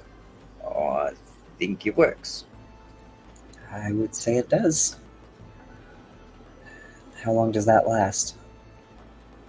I'm pretty sure up until I do this, and the invisibility kicks off. Drawn pops back in. It's good. It's an at-will situation. That's good. Alrighty, well, are we ready to do this? Do we know what the plan is? What's the plan again? I mean, I think the best idea would be to have you outside looking through Owl's eyes and sort of directing him. Juwan can sort of go in with me and cut off with the ring active as we approach. And I will keep the house members sort of on my attention. Draw them around to the stables and the storehouses that they're willing to show. Okay, and do you want to take our new little friend for backup? Happy to help. I think this one might be a little bit too big, Buzzwonk, for right now. All right. I understand. Is there anything you need me to do anyways? I could, You know, and then this may sound minuscule, but the Raven's Quill, Winnie's going to need some more supplies. Oh, sure. You can do us a favor while we are out, and I'm going to... Winnie, how much do we need in your supplies? Well, I have one more incense bundle, so, however many more, a couple more. They're 10 gold each. Okay. And any paper or anything like that you might need? I don't need any right now. I don't have anything to copy. Okay. We want to buy scrolls. We can talk about that later, but Well, I mean, maybe having the paper on us will be helpful in the event that, we're not near Ravensquill. In the event that we need it, we'll have it in stock. that's true. Yeah, we can send Buzzmonk there, or he can sit with me because when I'm looking through Spider, I'm blind. It's actually not a bad idea. Yeah, Buzzmonk. If you want to stay with Winnie, just keep an eye out for her because she won't be able to see. You see a big smile come off his face. Yeah, I can help. Yeah. Winnie, I'll help for sure. But you have to remember, this is supposed to be quiet, so we don't know what they're going to let us do. We have permission from Denolios, but we don't know what Den Naldros is going to allow us to do. So we have to keep this quiet. Okay. I can do that. I can be quiet. Discretion's important. Okay. Okay. All right. Are we ready? Let's go, team. And Buzzbug goes, yeah, and starts to run outside. Not even knowing where he's going. He has a lot of spunk. I'll give him that. It's good to see someone with a sense of actual joy from the creeds. All right, so I guess Buzzbunk and I will go and post up outside the outer wall in a position that is closest to the target building. Okay. As the group leaves the Tough Tusk Tavern and heads into the afternoon day to go do this kind of spying mission here for the Braduli Nadro estate.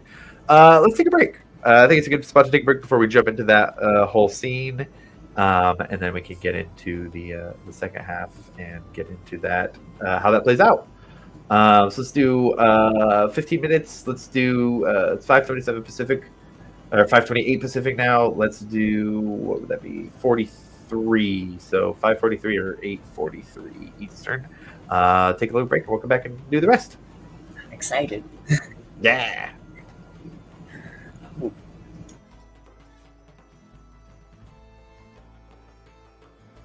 What could possibly go wrong?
I am back. Alex is like 15 seconds away from the computer.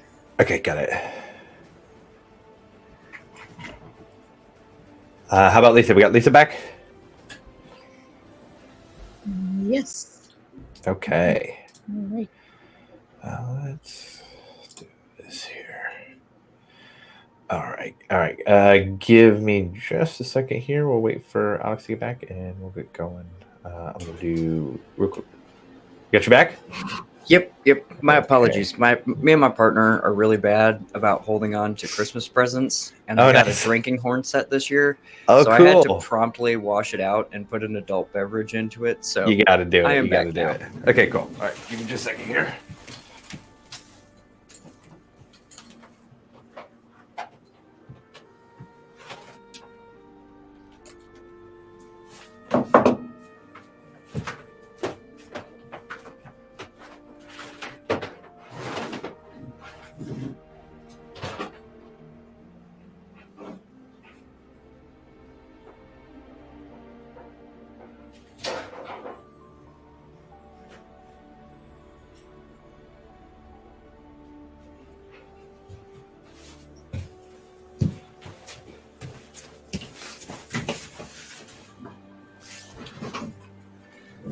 Okay.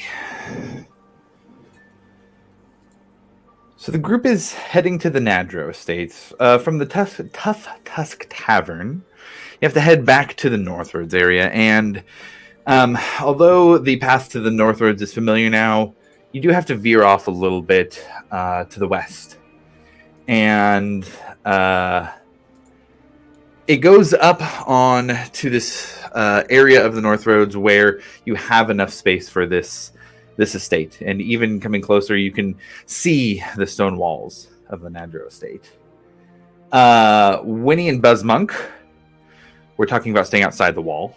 So rather than have you get all the way there, there is a spot where, or rather, 4 acres worth of walled fence that the two of you can go to. But Buzzmonk will kind of look up at Winnie. All right, you lead the way. Okay. I will proceed to the spot of the fence that we had identified would be close. Okay. And are there any shrubs, any rocks, anything along the fence? I would say rocks would be easier to find than shrubs, for sure. Go ahead and roll an investigation check. See if you can find a good spot to chill out here. Investigation. Whoops, that was deception. 18.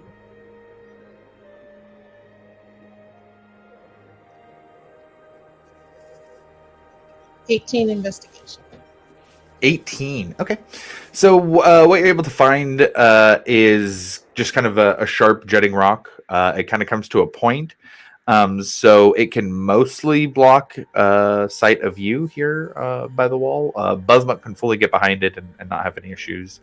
But it seems like a semi-safe space to stay. I will put Buzzmuck behind it and cast Minor Illusion and create an additional rock for me to hide. Okay, got it. Okay.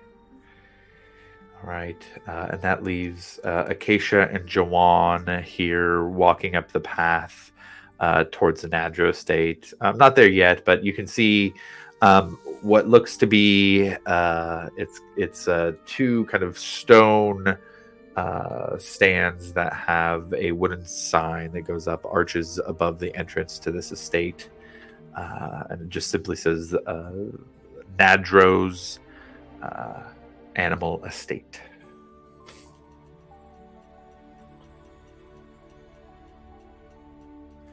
What would the two of you like to do? When we are slightly back from the estate, I do want to take that bit of fur from a little bit and cast Enhance Ability on myself. Okay. You use the little bit armpit fur. Little bit armpit fur for Eagle Splendor, giving me advantage on charisma checks. Got it. And approaching, Juwan is going to sort of look up at Acacia and be like, I'm right behind you till I'm not, and promptly disappears. And we'll follow Acacia up and in, and once he sort of sees his breakaway point to get to the pens with the most ease, he'll break away from Acacia. Okay. All right. And if you're going invisible and trying to be quiet here on approach, go ahead and give me a stealth check with advantage. Stealth with advantage. All right. 19. 19, pretty good. Okay. Down here. Okay. So Acacia now, the only visible person walking up to the estate. You walk through the archway. There's no gates or anything. You could just walk in here, kind of similar to how some of the other animal stables or liveries in the area have been. And right as you walk in, you see. Let's see here. You see the outside path. You can see the buildings off to your right here at this point. And off to the left here from the entrance is where there's those more open fields. And you recognize where you're at on the map, kind of in the center of this rectangular property at this point. And off to the right, where the buildings are, you see first the large main building. And that is the one that is most directly to the right. And then up probably another, from where you're at now, 45 or so feet is the building marked as the stable for canines, wolves, and such. And then you can see as you kind of move a little bit in, a way to get from here to the inside path. You can see that there's the path that leads up to the main building as well. If you'd like to follow that. Yeah, I'm headed for the main building. Okay.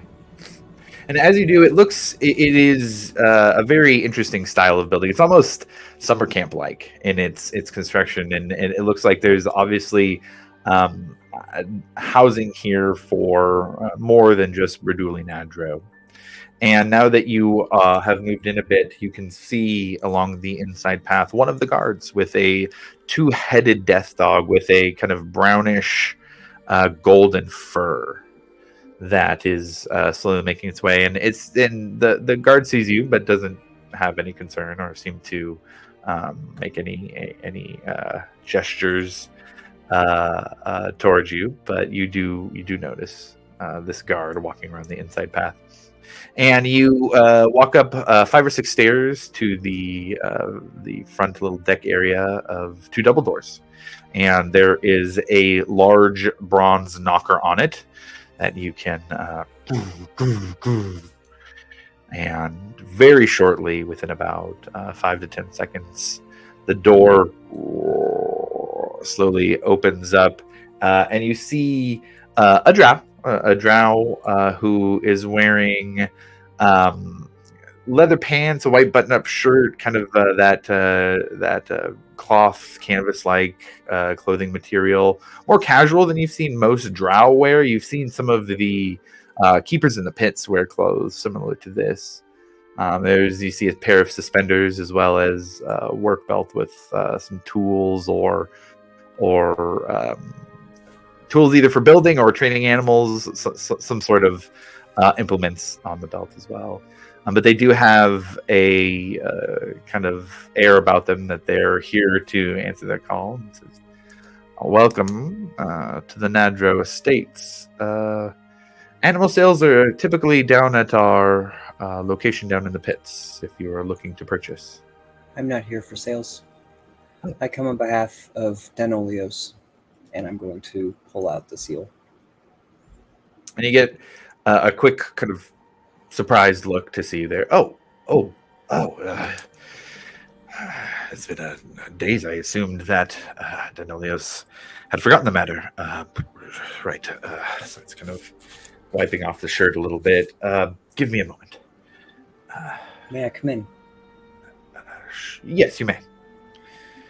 And opens up to kind of a front entrance area that feels kind of like a lodge in here. There's not a desk or anything, but there are tables with various artifacts on them that look like they are of historical importance. Most of them kept on stands, but they look to be variety types of styles of artifact here. You do see a couple of ornate small daggers or short swords, as well as some of just various pottery.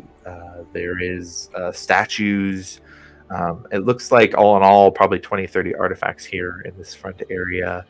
You see the drow attendant, though, move to a door off to the right about 25 feet, steps in and waits a few moments before coming back out. You hear a little bit of rustling around in the room. What? And I was going to ask, what does Jawan do? Does Jawan go into the room with Acacia or head out? No, he'll head out at this time. But if anyone could have seen Juwan sort of in this walk up, it looks ridiculous. A straight Ministry of Silly Walks. He's been attempting to walk at the same stride distance as Acacia to have his footfalls land in not only the same places, but at the same time to try to keep the sound down. So he's taking big, long steps. And as soon as they get to the door, he sort of like stops and sort of like stretches his legs a bit and is like, oh, and gets his bearings as to where he's at and peels away. To head towards the potential people cage. Okay, got it. What's Winnie doing here at this point with the owl, the spider, and Buzzbug? Yes, well, as soon as we got ourselves hidden, she would have released Spider to start climbing up the wall. And when he gets to the top, she's looking through his eyes, and she's told her little friend to keep an eye out and let me know if anybody's coming. But be real quiet; they can't see us. And, will do. I'll give you a tap on the shoulder if I hear anybody or see anybody. Okay. And she'll look through Owl's eyes when he gets to the top to see if she can see her friends and see what's going on. And then she'll send him down and try to squeeze into the target building and have a look. Okay. Go ahead and roll a perception check on getting up onto the wall and catching a view of things. 4. 4. I think that's a natural 1. And what really is weird here is the view from a spider's eyes when he has to adjust a little bit. Right. And so gets up to the top of the wall, sees some shapes moving that you assume are your friends, but it's a little bit hard to tell given the vision of the spider and how that works. But you continue to have Owl move along and slowly move over towards the building. That is the one that is kind of being looked at here, and from where you're at is not very far, just about 60 feet. So it would take the spider a little bit of time to get there. But as far as its timing, it should be pretty close with Jawan and when Jawan gets there.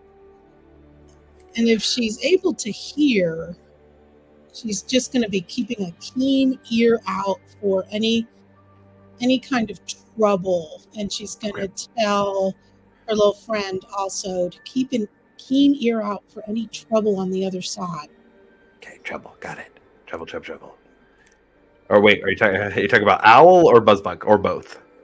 She's telling Buzzbug to keep a keen ear. And I don't know if she's hearing through Owl or if she doesn't hear. Yeah, typically when you have your senses and you're familiar, it's your vision and your hearing. You wouldn't be able to see or hear anything where you're at. But you, like, if somebody taps you, you could feel that. Okay, so she's gonna tell Buzzmonk to keep a keen ear out for any trouble with the friends on the inside, and she's gonna also keep a keen ear out for trouble. Got it. Do you want me to throw those stones if anything happens?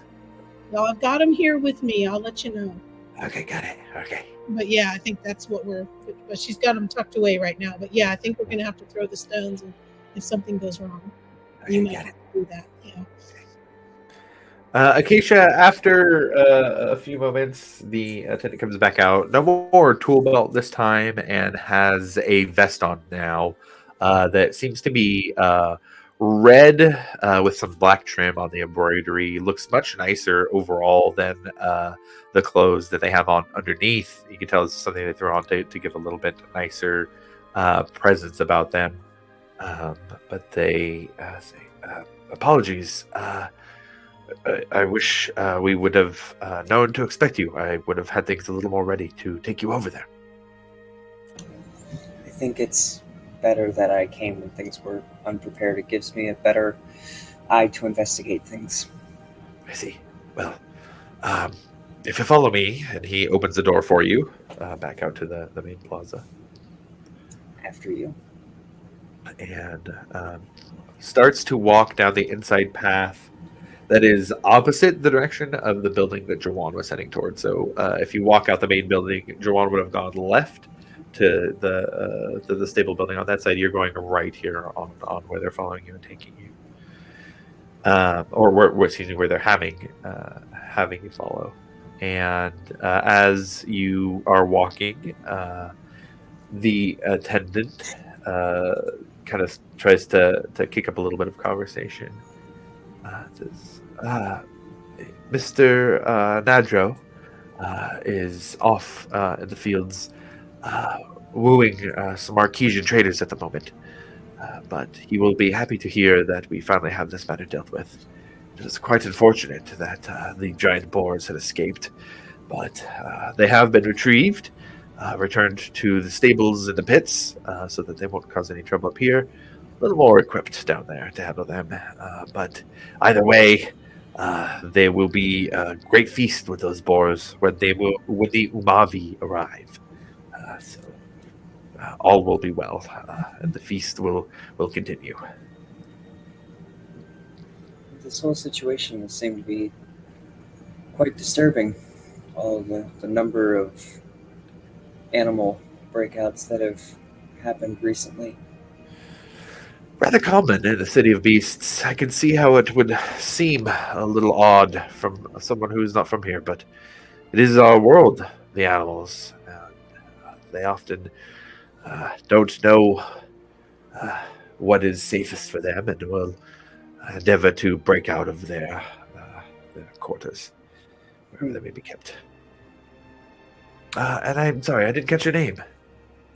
Acacia. I am Bradwin. It is nice to make your acquaintance, Acacia. Tell me, it's odd. Verlis usually sends Aurora Watch to handle these matters. Is there something the matter? The Aurora Watch is currently busy with other affairs, especially with the arrival of the Umavi. I see. That makes sense. It does. Well then, here we are. And it starts leading you to one of the stables. It looks like it's made for larger animals. And the first stable here, it's got a large open-aired entrance. It looks like right now that it looks like it may have hinges that can have doors taken on or off, but about 15 foot tall. Seems to be open-aired here at this point, and you can see in. There's a straight main kind of hallway there with stables off to each side. And it points to two of the ones out front. It says, the damage is still quite evident. If you're able to confirm that the damage happened, we haven't made any repairs in the hopes that someone would come to report and get all the paperwork filled out. It's free to take a look if you'd like. Of course, and I would like to view the inside as well, the damage from both sides. Of course. Not a problem. I'm going to go and try to look as official as I can while scoping this damage out. Got it. Go ahead and roll a perception check. Perception or investigation, your choice. Let me fix a wire over here real quick. 16. 16. Okay, got it.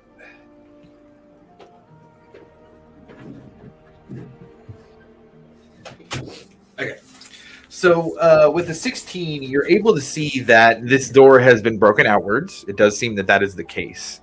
But one thing that looks odd to you, it doesn't look like it's just the wood that was pushed out. It looks like something kind of jammed in the back of the hinge and maybe bent it out a little bit, which was enough to kind of get some force and push outwards.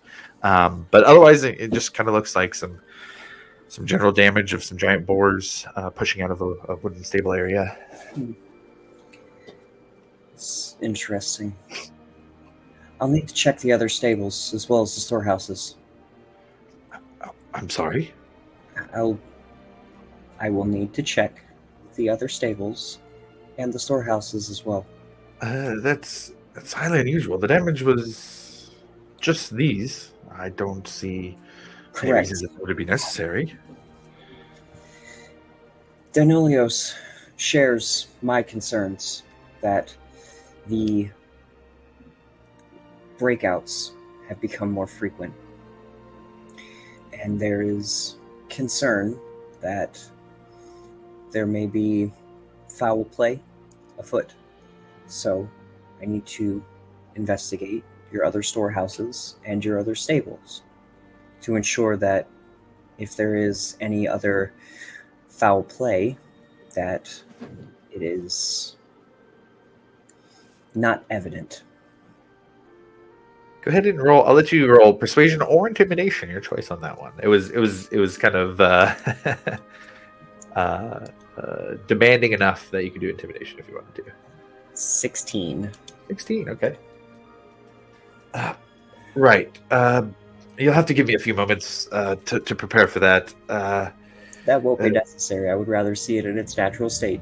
The animals are not quite amenable to that. It may be dangerous for you to just walk into the stables if the animals are not properly leashed and restrained. She's going to tap on her shield and say, "Don't worry, I'll be fine." The storehouses and the other stables, please. Right. Right, of course. Of course. Right this way, Acacia. And you see a bit of a nervous look on his face as he points you towards the next building, which would be the storehouse for this one. And it's the storehouses are about a third of the size of the stables, maybe a third to half the size of the stables. But just a regular door on this building looks like that it is more function than anything else. But as he opens the door to the first storeroom, you can see that there is mostly feed in here. There is a variety of harnesses and general, like some brushes, things for clipping hooves and nails and like. What are the floors made out of? The floors in this one are made out of wood. Just gonna walk around and just sort of walk through, but walk with like purposeful steps. Okay. To try and catch an echo off any part of the floor. Okay. As you're stepping, it's creaking. It's definitely older wood. It seems that there's less care taken here to update some of the floors. Some of it's rotted away a little bit, but it does look like there's a bit of subfloor beneath, like maybe a little bit of insulation, but there isn't any echo beyond just that little layer underneath. It doesn't seem to be anything underneath this wood. Okay. All right. Everything looks to be set here. On to the next. Yes. Right. And it looks like he's about to try and object again, but resigns to closing the door and moving on to the next one. Back to Jawan. What are you doing as you get to the stables that were pointed out on the map? The canine stables. So, as Jawan approaches those stables in particular, just sort of looks around, and he's been checking the entire time just to sort of see like if there are physical presences, guards in earshot. Not even necessarily eye shot, but earshot of where he is. Yeah, go ahead and roll a perception check on that.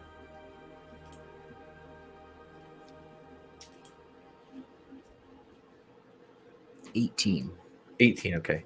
So you do see the same guard that Acacia had seen going on the inside path, kind of doing a loop there, definitely within earshot. And passing behind the stable, you saw on the outside path another one as well. So there are at least two that you can see who are one on the inside path, one on the outside path currently. Okay. As far as the stable itself, though, in terms of the type of building, it is almost identical to the other two stables that are in this kind of square of buildings here. And the layout's more rectangular than square, but in this kind of area here. And the biggest thing, though, and the difference is that this one isn't open aired right now. This one does have those large doors. They are wooden doors that are both closed right now. You can see that there's a big metal rod that's kind of sticking into the ground to keep it closed with a padlock up at the top where it comes down and connects to a metal piece that guides it in. You do see, though, there is a regular sized door on that one, kind of a standard sized door. It looks like that could be used in place of the big door, so you don't have to do the whole thing if you wanted to get in and are a regular sized person.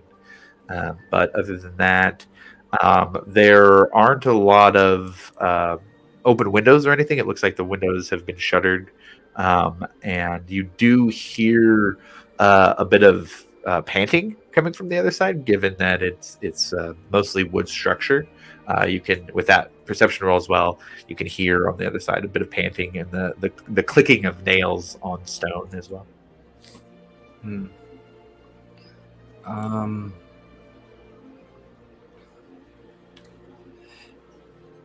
Juan is going to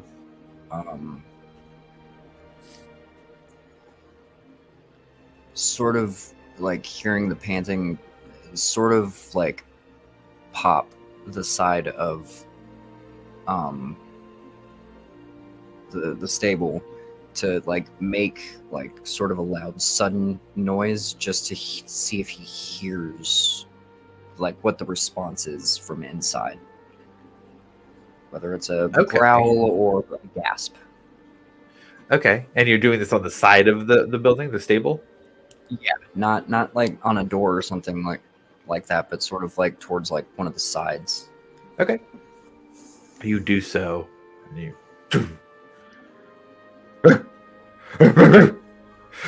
hear barking coming from the other side.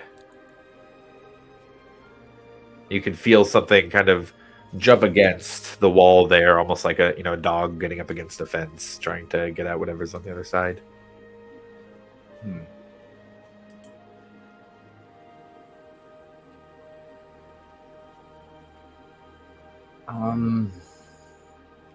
So I'm going to cast Speak with Animals on myself. Okay. And whisper a little bit to see if he can find a way to see inside, but don't go in. Okay. And then a little more audibly, like a stage whisper, as it were, sort of a whispering and, all right, calm down there, big guy.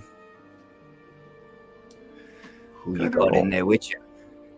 Go and roll animal handling with advantage, because you can speak to them there.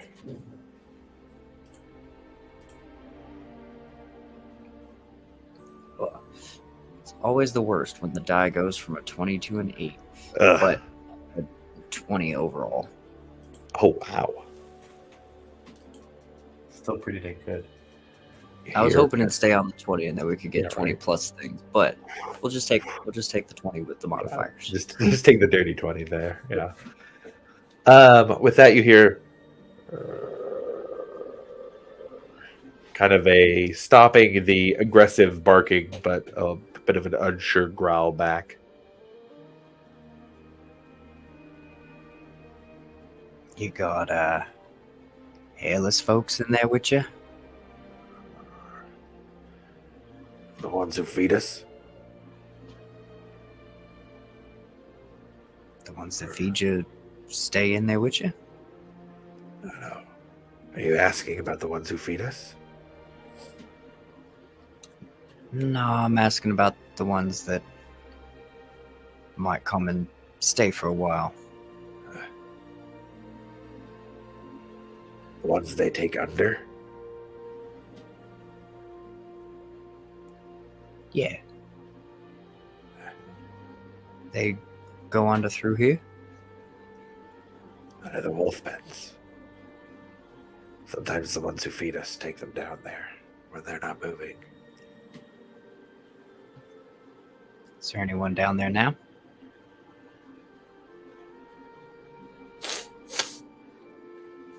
Smells like it.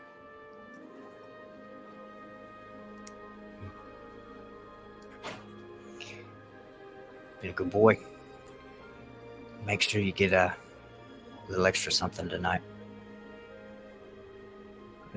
You almost hear like the do do do, like the sound of a tail hitting up against the wall.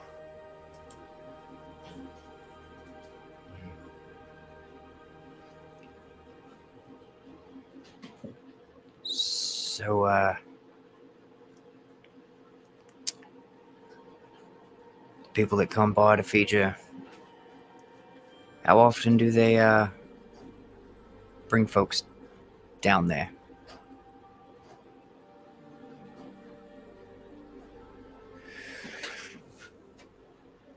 Probably every few days. Sometimes longer, sometimes shorter. Give us extra food when they do.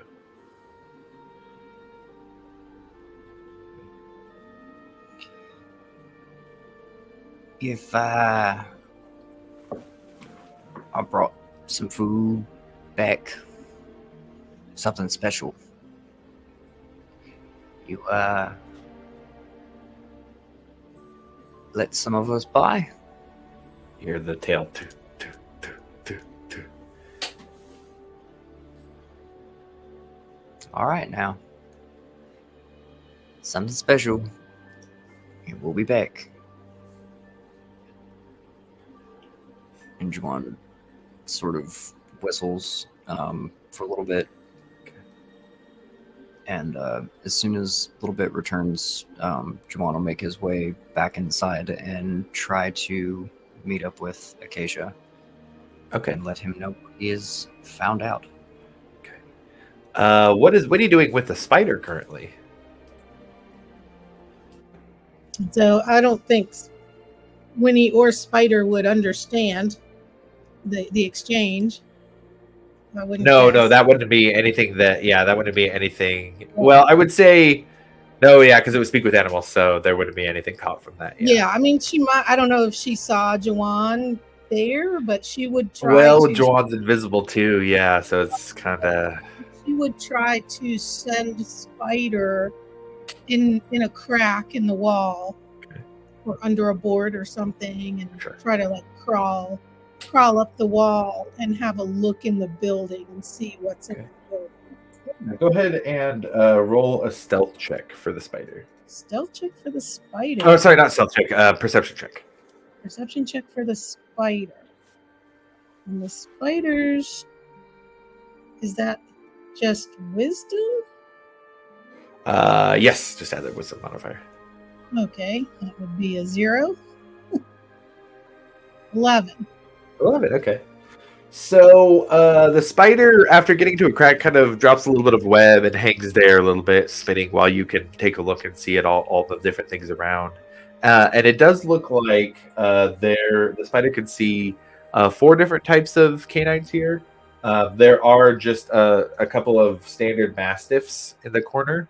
But the spider does see directly underneath it is a litter of 3 death dogs. They're like puppies at this point. They're very young.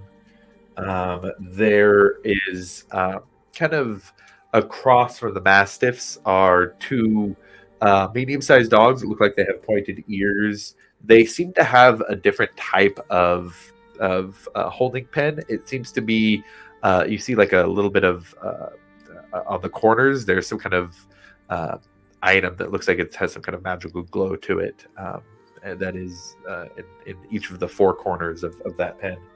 And then next to that one is what looks like 2 large dire wolves in a pen that are currently sitting over a floor that has hay on it. And the dire wolves pen has hay in it. The others mostly just dirt. Interesting. Good. But there's no. But she was expecting to see humanoids being held. Yeah, no humanoids here at this level or anything at this point. Okay, she wouldn't suspect there was another. The helpers didn't mention there being another level. No, not specifically. That Just said this was the building to look at. Okay. So, yeah, there's nothing here other than that. I mean, it's odd that there's hay in the one, and that what can we discern about that magical looking pen? Go ahead and roll an Arcana check.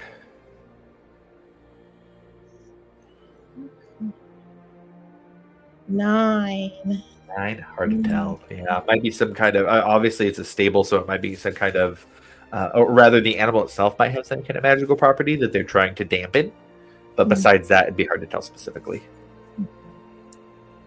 All right. So she's gonna just recall Spider and have him come back.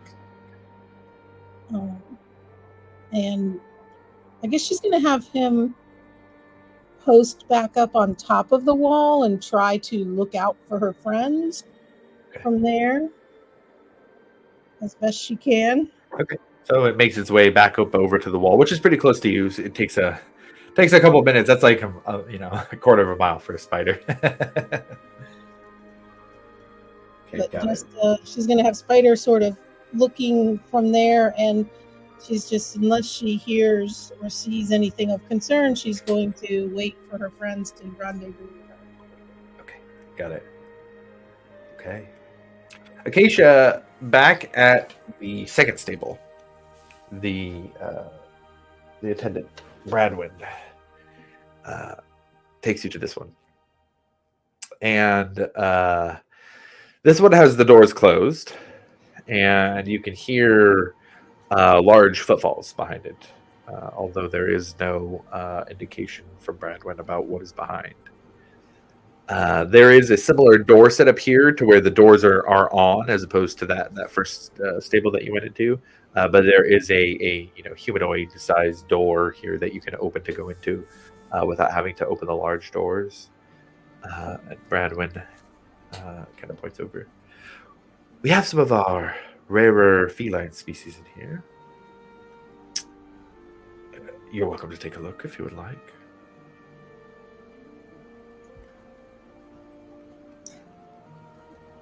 Fair enough. She's gonna open the door. Okay. And you see in that this is mostly, or I would say most of the walls have been removed. There is somewhat of a fence, but it's almost like the door area here is fenced in and the rest is open, as opposed to, kind of the rest being gated off. And as you look in, you can see 2 tentacles kind of waving in the air, but black furred with almost like spiky looking teeth on them. And you look in quickly and see at least 2 to 3 sets of these. Do you continue it? Yeah, she's going to do the same sort of purposeful steps. And the large door is attached to like an entryway into the pen. Correct? Right, exactly. So the door, if you were to take off the large doors or open them outwards, that there's basically a fence around that area, and the rest of the stable is open for the animal. Mm-hmm. She's just going to take those sort of purposeful steps, and lighting wise, easy enough to see in here. It is, yeah. There is some. It looks like some natural light, some glass panes at the top of this stable, and it's kind of odd because you're trying to assess the light. You step onto the floor with those intentional footfalls.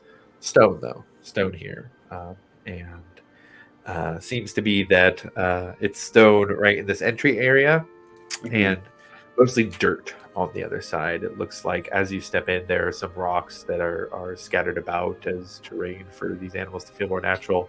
And as you're assessing the light, you see these panther-like creatures that the tentacles are attached to.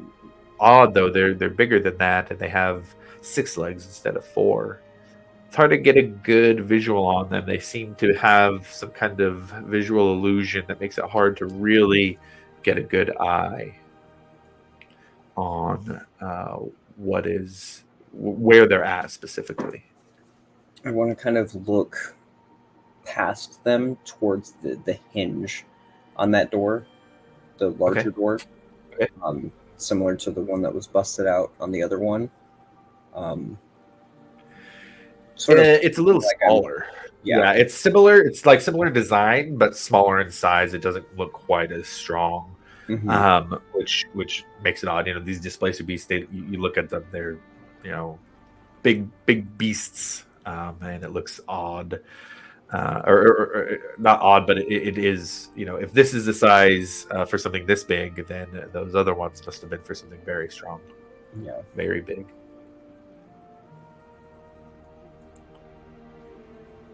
All right, things seem to be in working order in here.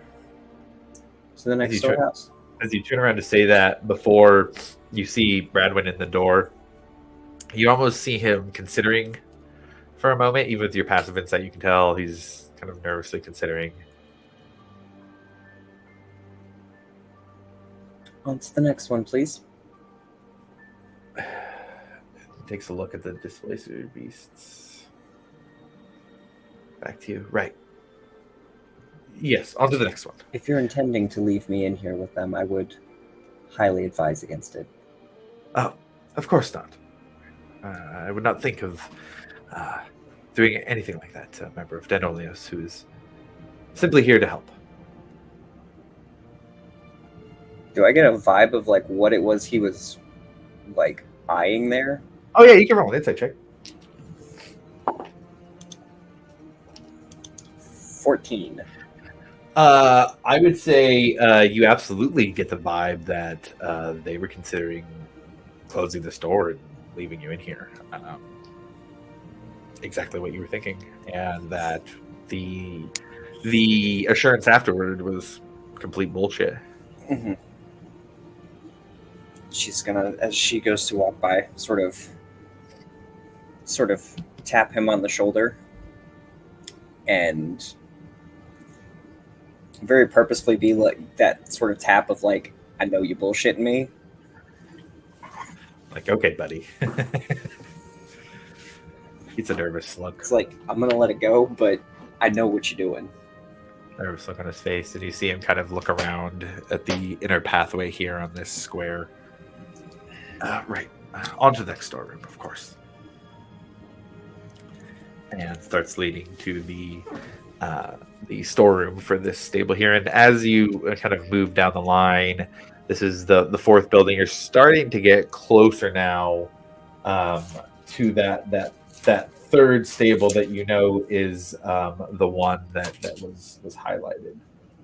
Jawan, you're still, or no, you were trying to make your way back to Acacia. What you see that she is kind of visible, close, walking around with this attendant, inspecting some of the buildings. What did you want to do there? Just sort of make my way up close to Acacia, and to not let myself be known verbally or anything, a few of the fleas are going to sort of jump off of me and make themselves presentable to Acacia, whether like on her hand or something, somewhere where she would visibly see them or attempt to. Acacia, all of a sudden you see fleas. Little black dots kind of moving across your armor. Hard to see if you're not right there, but you look down at your shoulder and see a couple of them moving. Sort of like a way for Juwan to know that she's acknowledged him. She just looks down and goes, "You might want to look into the care of your animals a little bit more, especially the furred ones." As she sort of like acknowledges the fleas on her. Okay. And she's just going to sort of like flick her wrist backwards to kind of like let them jump back.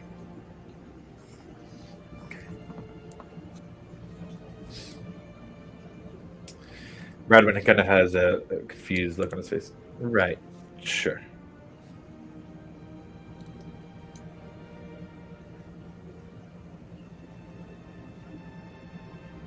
What does Joanne do from there? Just keeps a very close tail on Acacia. Just it sort of falls back into trying to be in her step. Same footfalls, just sort of fall back into place. He's trying To be to. fair, her armor is kind of, audible in itself. Very true. Yeah, go ahead and roll stealth with advantage, Joanne, for this portion of the scouting trip here. Double advantage. Yeah, double advantage right now.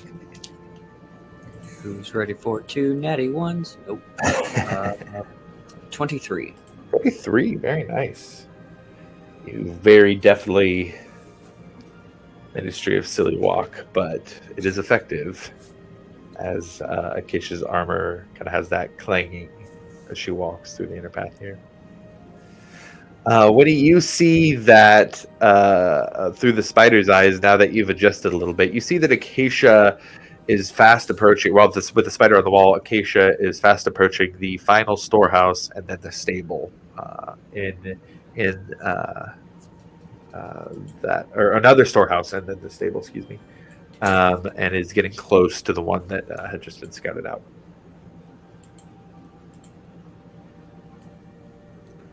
Is there anything else you wanted to do? No, I think I will just continue to watch. I don't think I will do anything to. Yeah, I don't think Spider will try to intercept. Spider's just going to continue to watch. Got it. Bradwin takes Acacia and unknowingly takes Jawan to this next stable. And this time, the guard is made it to the front building and kind of turned around and started going on the path back. At this point, Bradwin is walking by the guard with you, Acacia, and kind of gives a nod down to the guard as it passes. And you see now this death dog up close, and it's imposing. It's not quite the size of a dire wolf, but the two heads kind of have this almost competitive nature about them, like they're competing to look and find something to go after. And you can see them kind of lower their nose to the ground and give a sniff. But as they do, you see the one on the right kind of lift its head a little bit. Right, Jawan, right next to you. But it kind of shakes it off and continues moving on as the guard moves on its path through this inner circle here. And Jawan promptly shits himself. 22 perception, just so you guys know on that one. It was real close. Whew. What probably distracted him is right about time it got close. Almost a faint odor of a skunk sort of trails a little bit further down the hallway and probably catches its nose. Okay. Juwan uses Druidcraft to Ooh. sort of put a little stench on the air. You see the head that was close to Jawan, was close to you, kind of turn over and give a little growl over to that area, and the guard goes, "I'll go check it out." Looks at Bradwin. Goes over to the side of that storehouse. Kind of looks like it's moving towards the back of the building. On that second stable in between that and the storehouse. But you get to now this additional storehouse building for the second stable. Bradwin opens it up, and you can see there's a little bit of sweat on his brow at this point as he opens this one up. It says, "You'll find we've got cured meats, various bedding. We have some random things for play and fulfillment so that they do not get bored." And you look about, and there's some collars. There's some barrels of water. It looks like there's maybe some jars that look like potion jars of some sort that maybe have some sort of like a bluish, greenish liquid in them that has a bit of a sparkle to it. But opens the door for you and lets you go in if you would like to in this one. Wood floors? This one does not have wood floors. This one has stone floors. Okay. She's still gonna walk and sort of take that like purposeful like walk and look around and Yeah, go ahead and roll a perception check in here. and tell me it's a 9. Okay. What's kept in that final stable? I'm assuming the dogs that you guys use. We do have some death dog pups currently. Various canines. We do raise normal dogs as well, along with dire wolves, and a couple of bling dogs as well for our more discerning tastes. Do you mind if we just take some meat with us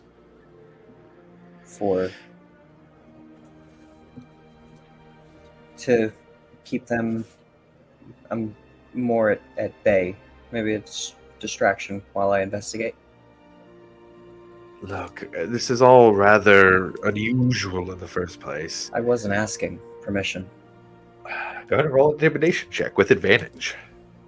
My intimidation is balls. Come on, Gil.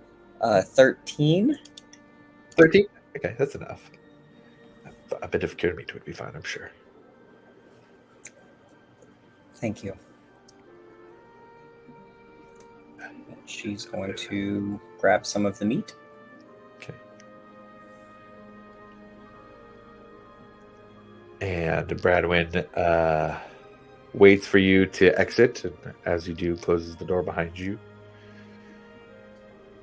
And it walks you over to the third and final stable here. Large doors. The doors are on place here.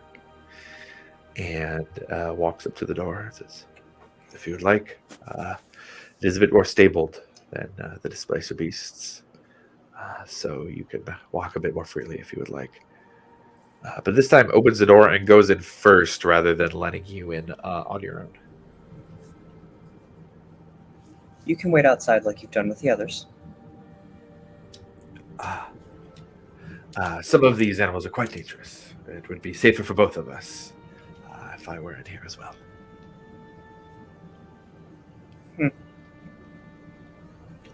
And I'm going to step inside and start taking, since I know from the map that this was like the highlighted one, being like super thorough with the, like looking through each one of the pens, seeing if anything catches me like off, and then looking again at the hinges.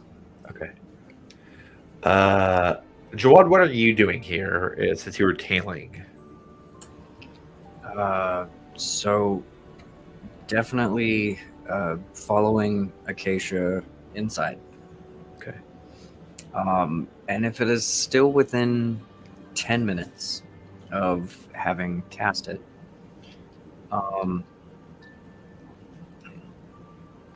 Acacia, you probably hear like some low, like growls, snarl type sounds.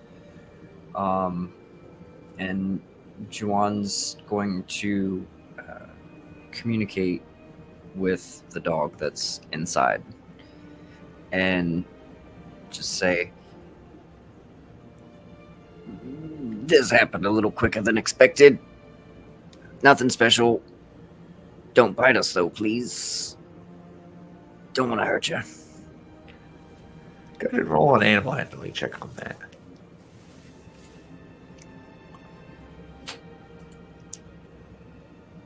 Yeah. 8. 8. Okay. You hear it kind of give a low growl.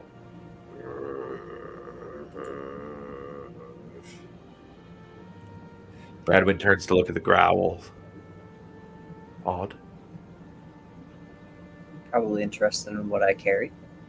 Ah. She's gonna sort of flash the hunk of meat that she has.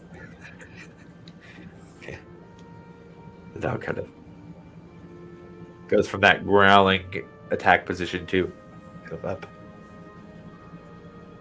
They are quite attentive. We train them very well.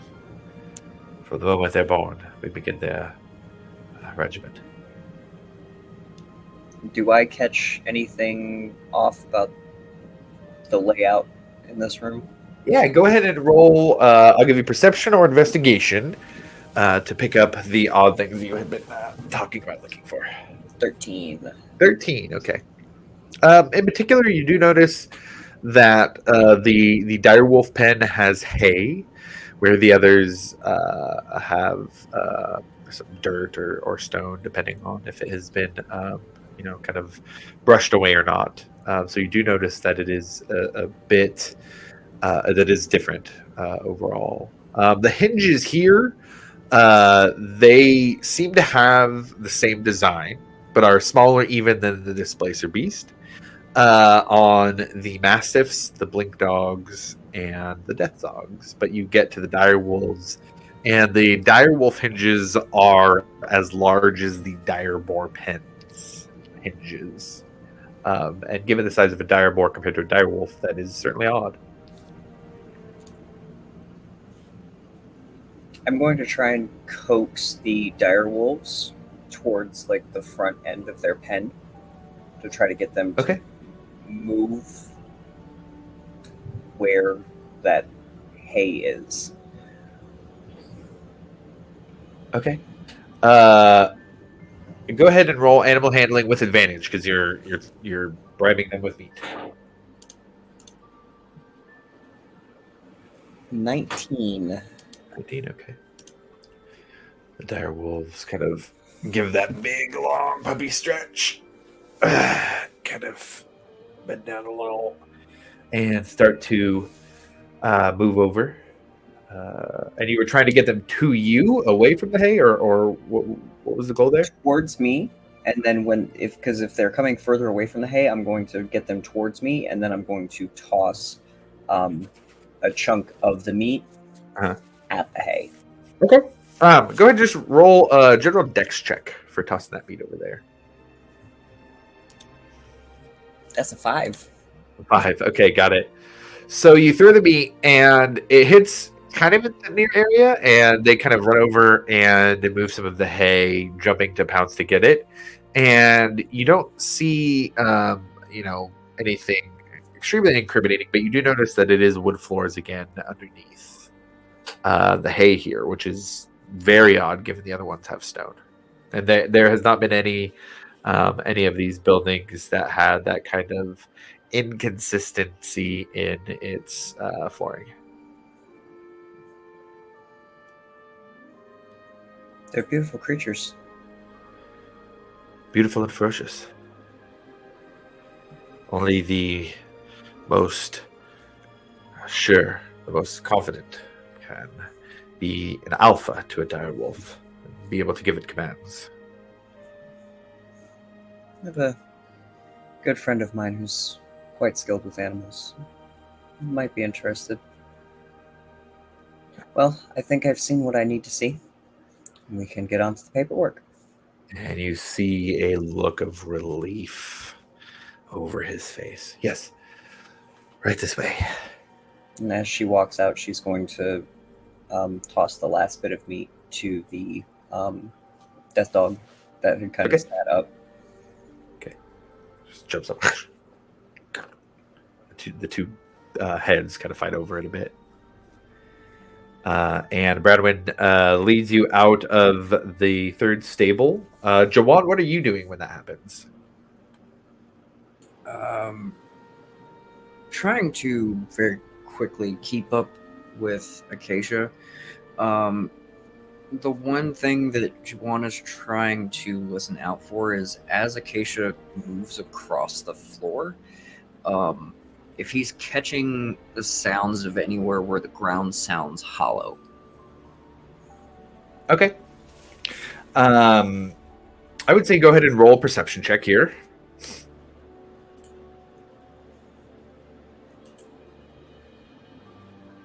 That's not good either. Another 10.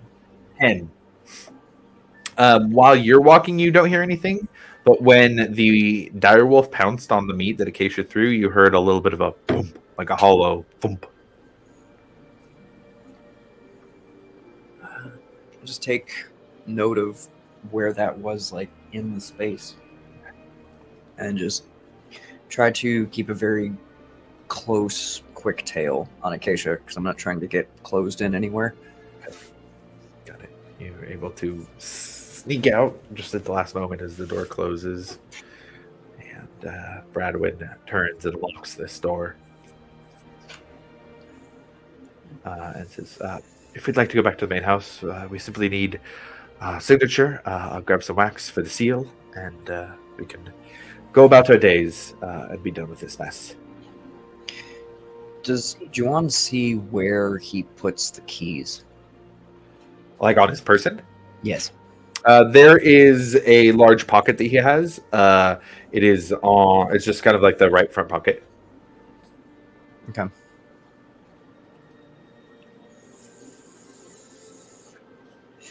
He may be fighting the urge to steal them or attempt it on the way out.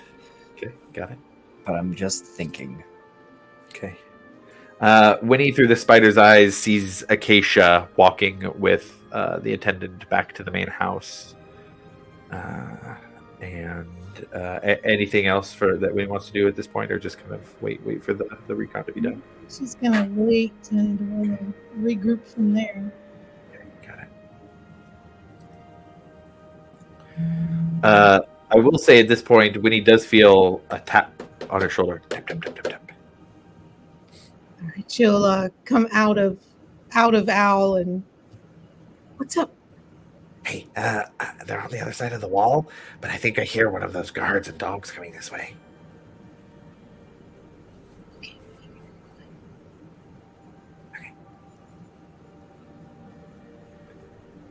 Are you staying where you're at or trying to move? And they're coming this way. They're coming that way, but they're on the other side of the wall. He's just saying he heard footsteps that were close. Okay. Yeah, maybe let's she's gonna drop the minor illusion and let's move off into the street and just start walking down the street. Okay. Buzzmonk goes with, trying to be as inconspicuous as possible, doing a very awkward whistle. Winnie too. Okay, got it. And with that, Bradwin takes Acacia back to the front entrance of the main building, brings out a scroll with some paper already written on it, just kind of assessing the damages, saying that, on behalf of Denolios, we certify that there was damage done from two direboars that were being kept for the feast, the arrival of the Umavi, etc., etc., etc. Brings out some wax for you to stamp the seal, and has a little bit of a hurried attitude about it. Like, here you go, here you go, here you go. But at the last moment, kind of passes off the paper to you for a signature and stamp of the seal. Go ahead and take care of all that. Thank you so much for your cooperation. I will make sure to share with Denolios how cooperative you've been. Oh, that is much appreciated. And as a gesture of goodwill from the Nadro estate, we'd like to offer 300 gold pieces in credit at our dealer in the pits. I appreciate. We have a wide variety of animals to choose from, all trained by the best around. I have some companions of mine who might very well be interested in taking up that offer. Fantastic. Appreciate everything you've done here, and well, with all due respect, I hope this does not happen again, and we do not have to deal with such red tape. I agree. It was a pleasure to meet you, Acacia. Likewise. While they're sort of dealing with those final formalities, Juan is going to use his invisibility and try to get up close and snag these keys. Oh boy. All right. I will say, with him being distracted by the paperwork here, talking with Acacia, and you being invisible, which is a pretty big piece of that, go ahead and roll a sleight of hand with advantage. All right, and I'm going to use physical dice because my last 3 on D&D Beyond have all been single digits. Trust them for something this dire. All right. Okay, 17 plus 5, 22. 22. Very nice. Okay. You very quietly lift the ring without moving any of the keys. And when you get the opportunity, you kind of put your hand around so that they don't jingle. And yeah, as you pick them up, and what makes this work is because once you put your hand in and grab them, so long as they don't make a noise, anything you're carrying while you wear the ring of invisibility is visible itself. Grab his pants. And so you lift out the keys, stop it from making noise, and are able to place them in your pocket. Go ahead and add to your inventory Braduli Nadro Estate Keyring. Or Nadro Estate Keyring. Nadro Estate Keyring.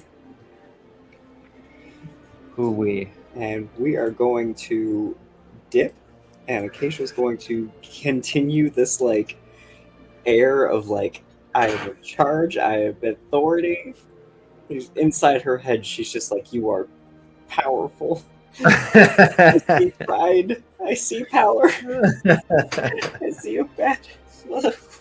We don't take no crap from nobody. There you go. Oh, God. Oh, and it's almost like as soon as she gets like 100 yards from these, like she's going to like when she leaves, like she's not gonna stop where Winnie is to like collect her. She's gonna just like move a little bit further to try and like not create that perception of us being together. But as soon as she gets like 100 yards away, it's just like the biggest just.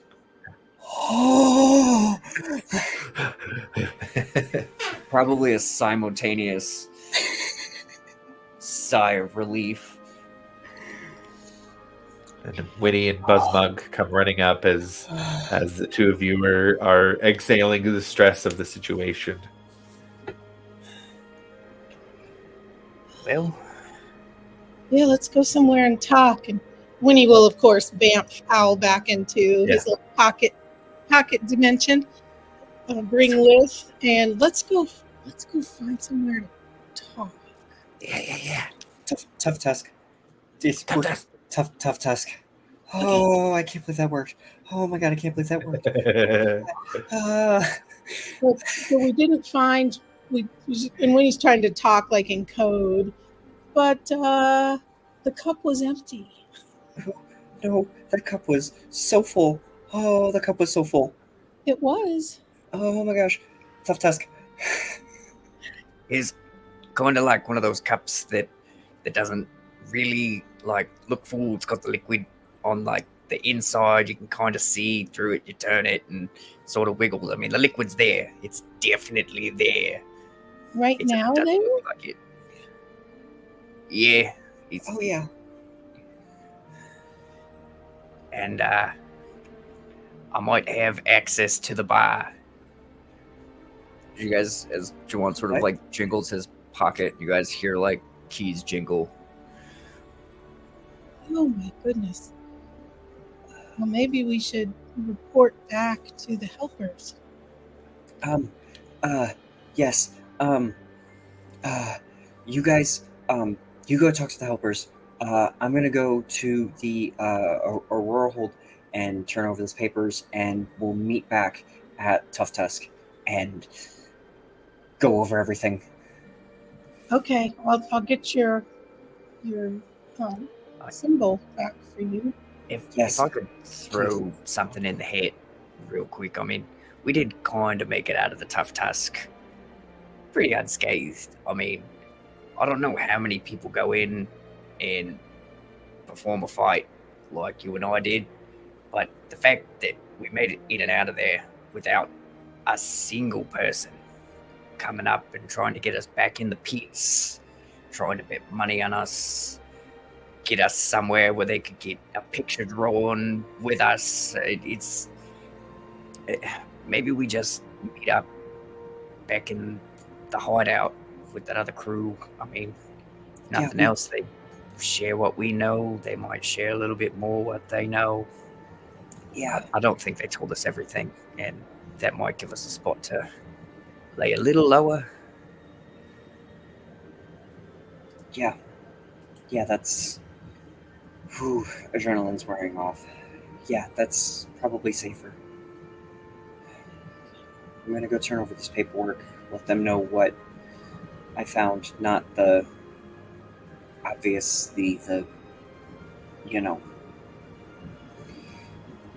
the cup, but I learned some other stuff that I think might be interesting. So- Don't forget they promised to pay us. They did. I'm sure the extra information probably won't make them as stingy. Oh, okay. All right. Okay. So with Acacia heading off to the Aurora Hold, Winnie and Juwan head back to the hideout of the Helpers, to the familiar building that Mortensen had led the group to, and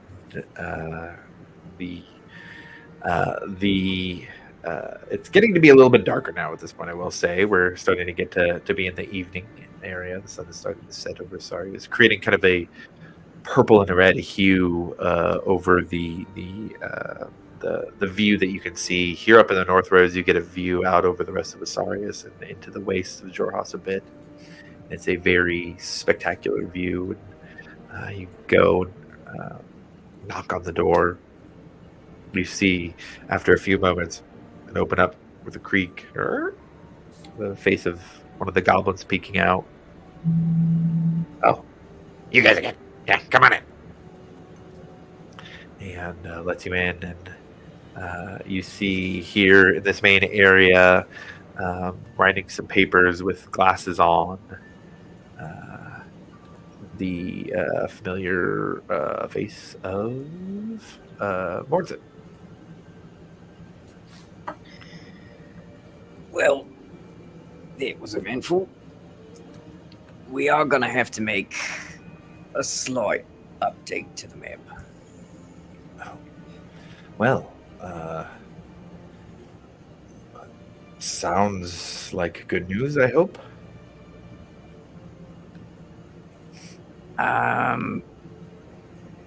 It looks like they're keeping people under the facility.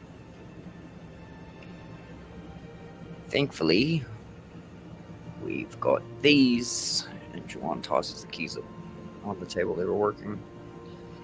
And if y'all can find something special in the meat department, it might make getting past the little guard dog a touch easier.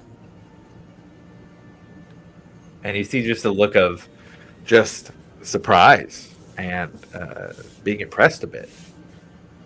Well then. Silvari!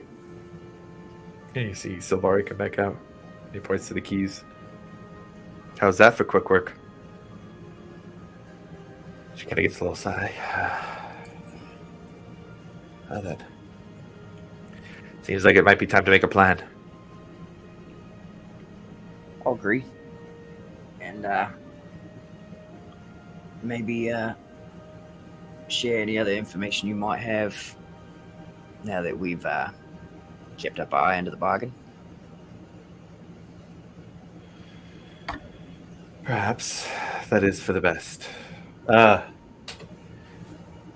Is it safe to assume your new friend is trustworthy? And from behind, he's kind of like trying to hide behind Winnie's legs. He kind of peeks his head out. Hi, I'm Buzzbuck! And just pokes his head back in. I can't imagine he'd risk his life.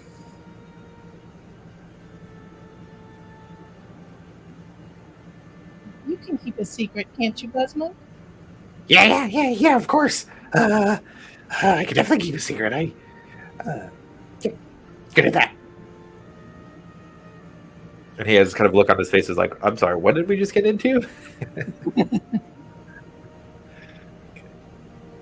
As everybody kind of gathers around to hear the details of what happened at the Nadro estate and how that all played out and the new information to gain. Acacia returns to the Aurora Hold, to the familiar front doors, and rings the bell, speaks with the attendant. And this time, however, Lady Zethris is not the one to come out and meet you. This time, instead, you see Cathona Thalis walk out the doors. Their pale red hair, kind of a contrast to your fire red hair, the small horns that hug the top of the head. Hello, Acacia.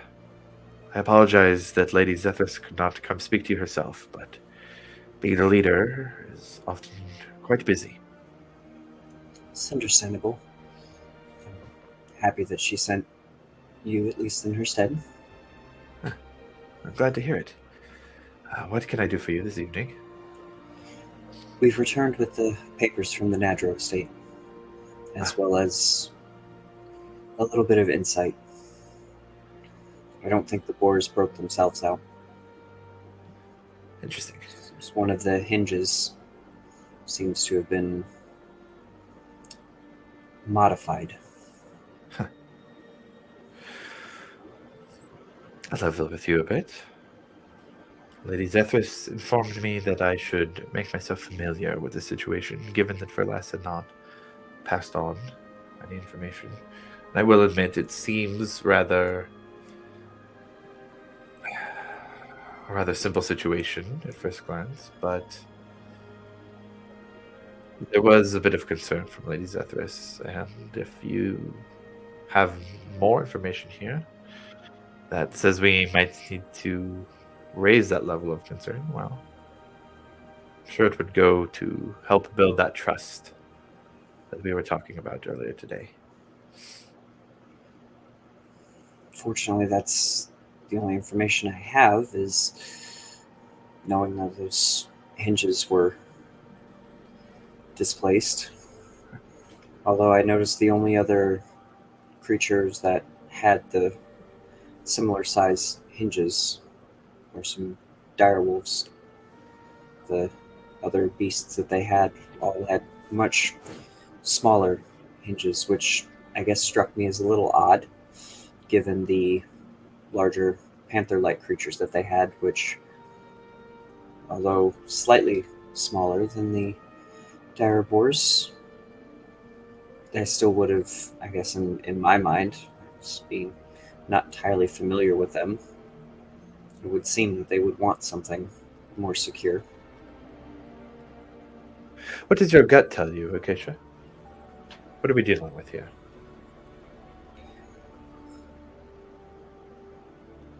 The attendant seemed nervous when we were doing the walkthrough. He didn't seem to want to show me any of the space whatsoever, and I did catch a whiff of, we'll call it divine insight, when I was inside the pen with the Panthers. It seemed that he wanted to shut me in and leave me to their will. He didn't seem that he wanted me poking around. It gives me the impression that maybe somebody within the Nadro estate was involved with the releasing the boars, maybe to collect some sort of money, because they're obviously going to collect money from the damages to the estate from the boars being let out, and they've already retrieved the boars, so could have been a planned escape just to collect money. So a case of fraud, then. It's potential. It's an interesting situation. Braduli Nadro, although not originally from the dynasty, is an interesting figure here in Asarius. He would not have the same power in Rasona. He's not part of one of the noble dens. He's an animal dealer, an exotic one, but he's good at what he does. I believe that Lady Zethris's concerns lie in her sister Verndala's relationship with Braduli Nadro.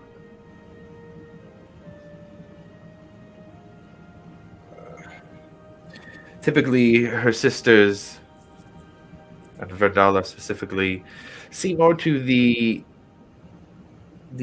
goings-on of the den itself, of Denolios, not of Asarius. Verndala has taken an interest, however, in making sure that this relationship with Braduli is cultivated.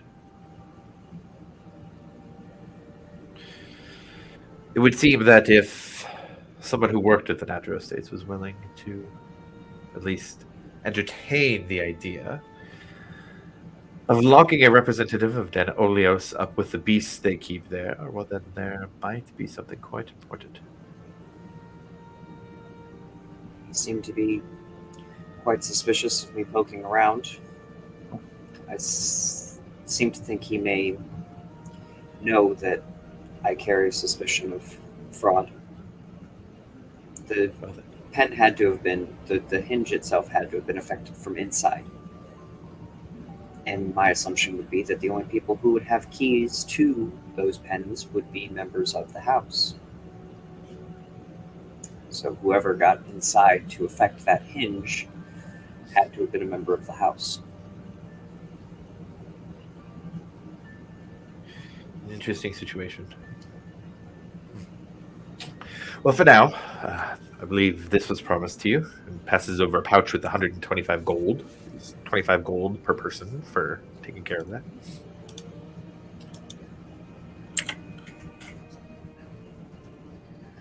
We appreciate it. I do as well. And we will discuss further amongst our group once we're all back together again. The second delve. I hope to be able to go on that trip with you. I've wanted to travel down into the tunnels since I learned of their existence, and have not had the opportunity. Since I'm in the business of building trust, I want to ask you something completely frank. Just between you and I. What has your interest piqued in these tunnels?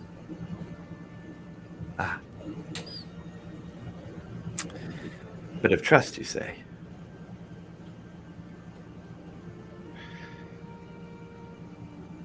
Well then. Consider it a part of the thank you, along with the paltry sum, for taking care of this Nadjo situation and passing on that information. Lady Zethus will find it quite valuable. My interest is piqued because the tunnels that were found in the well system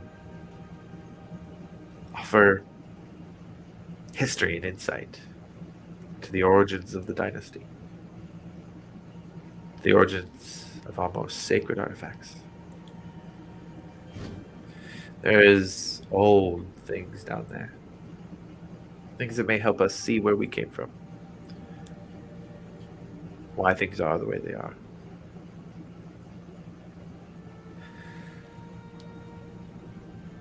We are utilizing a very unique and specific method of exploration and excavation. We have psychometrists who use a very specific type of hemocraft magic, coupled with an arcane knowledge and mastery of dunamancy. We can learn of the past. Excuse me, I'm a bit of a history nerd myself. I eat up as much information as I can, and I think that what might be down there may help with that.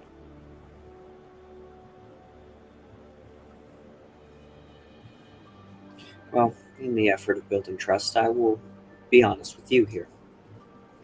There are some members of my crew that don't trust any of the dens. Nothing specific against Denolios, just the dens in general. And there is a level of concern that you being sent with us into the second one has slightly more... I don't want to use the word nefarious because that feels too heavy of a word.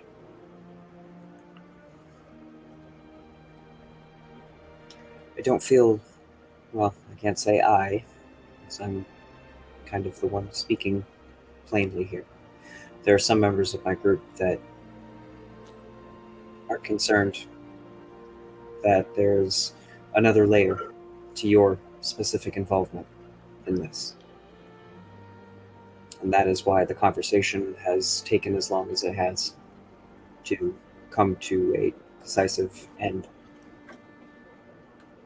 And when I say that, I'm watching to see if anything that I'm saying to her is like pinging. Go ahead and roll an insight check. Seems to be.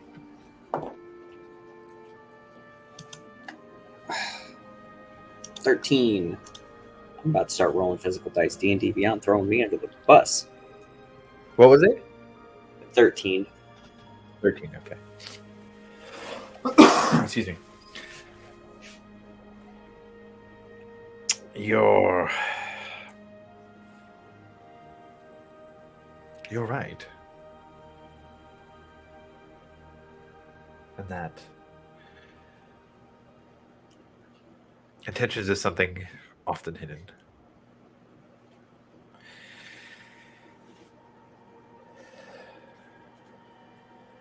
Do you wish to know if what I saw I would report back to Denolios?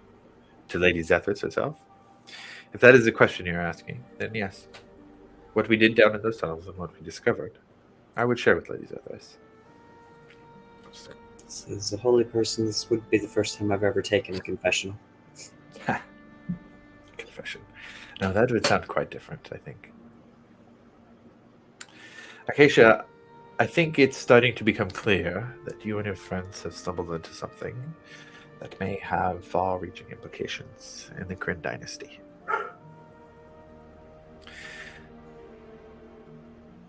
I don't think you would be surprised to find out that I would report back to Lady Zethris the events that happened there. You may, however, be surprised to find out that Lady Zethris herself also holds suspicion. Suspicion for the other dens. Suspicion for those within her den. Suspicion for those even higher than that. The dynasty is changing very rapidly. And there are those who seek to find out where it all began. You found something very old under the ground, and that will attract eyes. You, Acacia, will attract eyes. If you all continue to choose this path, eyes will be upon you.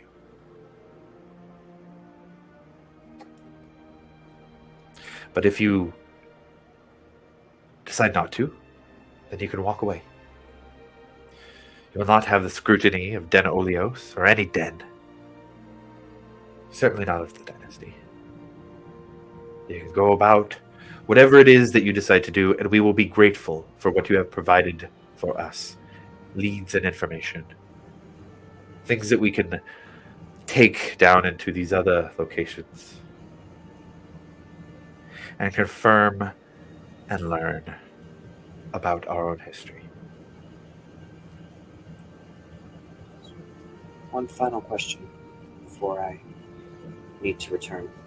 I'm sure my group is concerned with the amount of time I've taken already. Honestly, do you believe that Lady Zethris, her intentions with these ruins, is altruistic or selfish?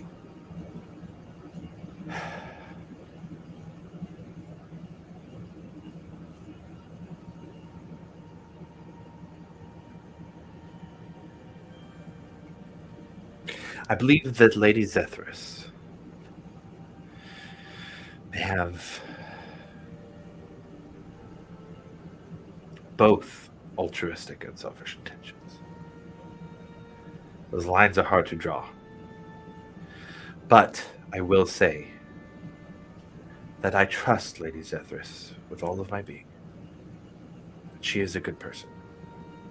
And I can tell you that I would not be here if it were not for her grace and mercy.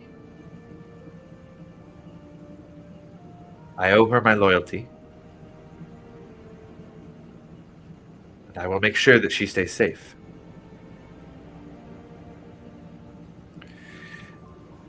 And I trust that the decisions that she make will not harm others for her own good. Yes, I do believe that there may be selfish reasons, Acacia. In the world of politics, the world of leaders, you have to weigh out and balance what is good for you, what is good for all, what can move things forward. Sometimes perfect is the enemy of good. Sometimes we can just do our best. And that is it. I can promise you, with every bit of my being, that Lady Zethris is trying her best. I cannot say the same for everybody in Den Olios. There are few people that can be trusted when you are wielding such power. I aim to be somebody that she can trust, and I hope that you can become one too.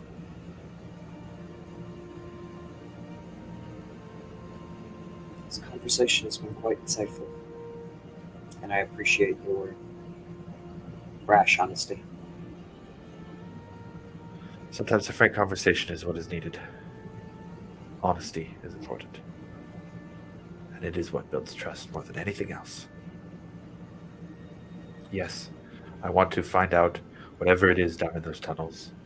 And I want to find out if the things that you saw down underneath the creeks have anything to do with it. Because if so, then it is very, very important. There is much information that can be gained from that collaboration.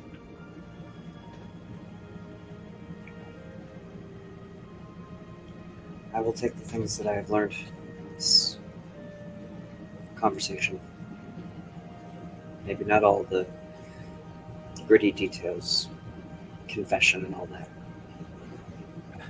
I appreciate it. You have my admiration, Acacia. Hearing what you and your group has done,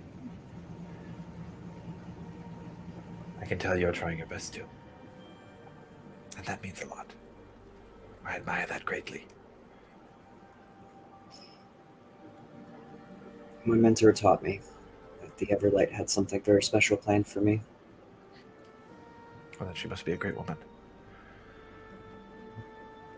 Just sort of chuckles. Yeah. Well, I sincerely hope that we see each other soon.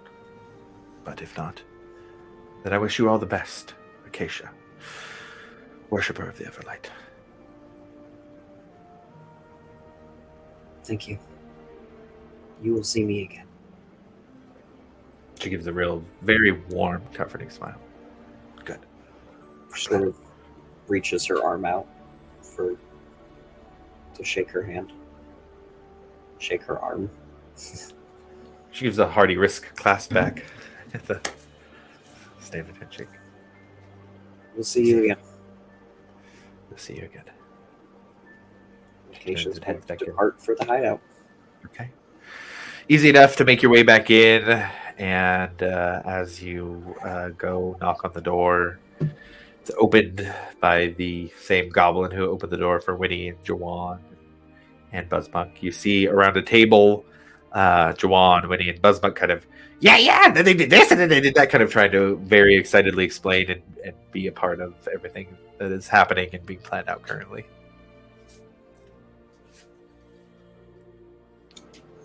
I apologize for my tardiness.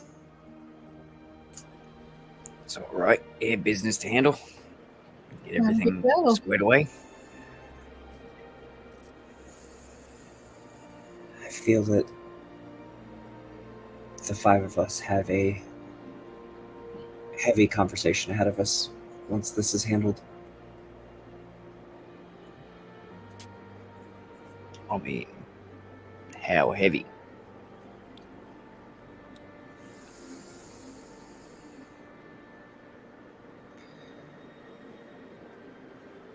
I think maybe our first impressions of Lady Zethris may have been too harsh.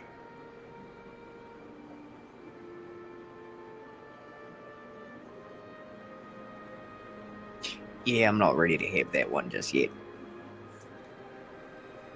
It's understandable.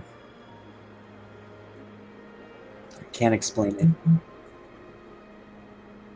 Just the Everlight's pulling me and guiding me. Does she still want us to go into the tunnels? Yes, Well, it's that or meet the Umavi, so you know what I vote for.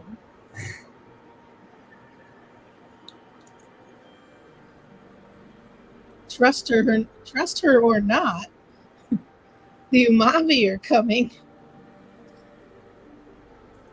Said in the same way the British are coming. I think even outside of the scenario of the Umavi, I feel like maybe Verles set us off on the wrong foot. As I said, I can't explain it, but I feel heavily in my soul.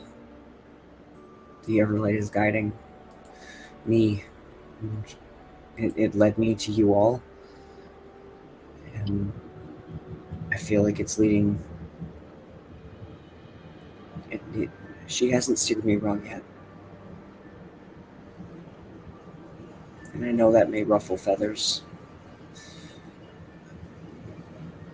Hoping that Uria's time with the Moonweaver, and maybe that brought some insight to her as well.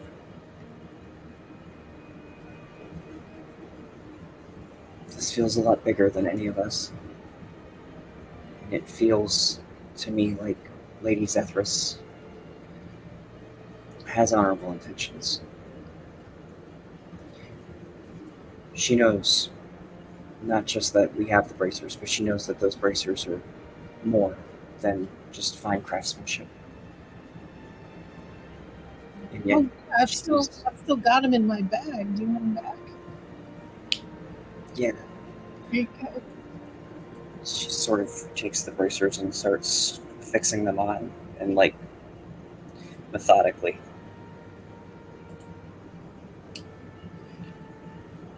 The ever that led us to these and brought us all together, she hasn't steered me wrong yet. She knows that we have them. She knows probably more about them than any of us do. And even despite all of that, I have been in her home twice, completely by myself, completely unguarded. She hasn't taken advantage of that.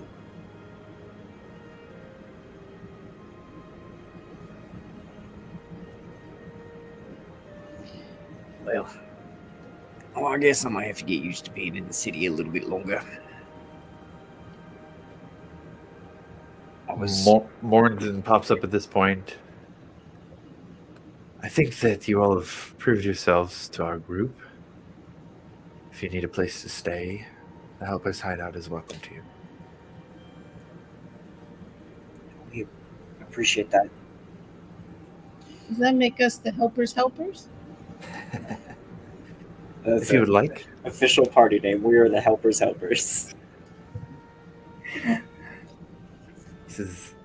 We've got a bit of information ourselves here. We keep an ear to the ground and help where we can.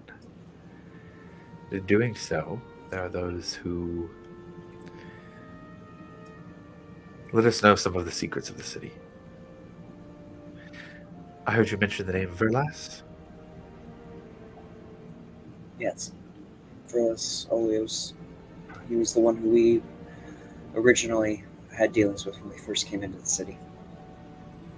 Well then, I can see why you might have a bad impression. Verlas is on our list of those who are turning a blind eye in exchange for favors and money in the city.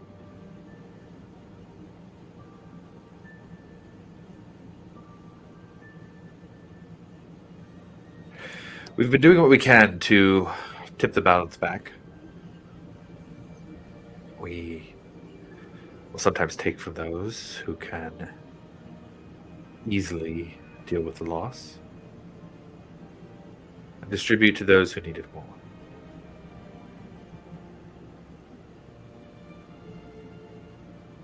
If Lady Zethris has positive intentions, as you say, I don't know that we'll be running afoul of those intentions by continuing to do so.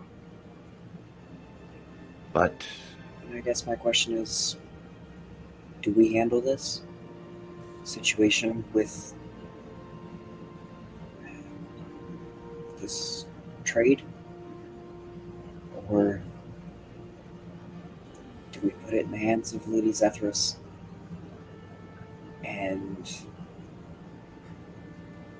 a test of goodwill, I guess? We want to see where her loyalties actually lie. Keep everyone here safe from going in. It'd definitely be a means of checking to see where she lies. Wendy, these are your people.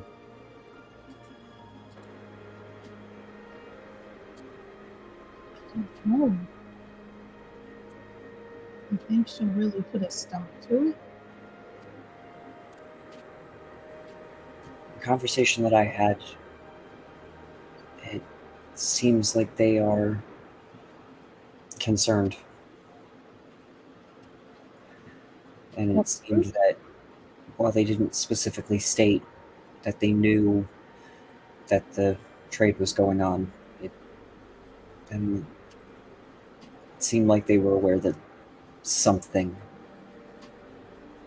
more was going on. And while I was able to divert the attention to show that maybe the breakout was fraud, I think they think there's something more going on, and that we just didn't find out about it. If they think there's something more going on, why haven't they done anything already? Maybe they're waiting for more concrete evidence, which we are currently sitting on. If there's What evidence do we have? We know the floor is hollow, under the dire wolves. Hmm. And the sooner somebody gets in there, the less chance that Den Nadros has to get them out and hide them somewhere else.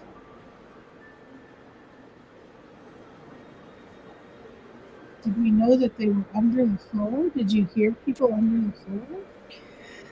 Nah, the dog told me. Hmm. I know it's not much to go on, but when you can talk to animals, it helps. I'm sure if I can, there's somebody else in their ranks that can do the same. If not, it doesn't take much to check. At least giving them something to go on. I mean, they were suspicious. They have to know. Well then, Morrison continues. Perhaps we have options. The helpers are more than willing to do something to try and break out those who are in there, bring light to what is happening. We could do so. That would be option one. Would allow for the group, for all of you, the 6 of you now, I see, with your new friend, to stay away without having to get your hands dirty. But we might request some support in that, even if it's not direct. Option 2, you all go and try and do the same. The helpers provide support, and you are the ones who take on the mission. Or you turn this information to Lady Zethris and see where her loyalties lie. Perhaps in that case, your friend can help with that.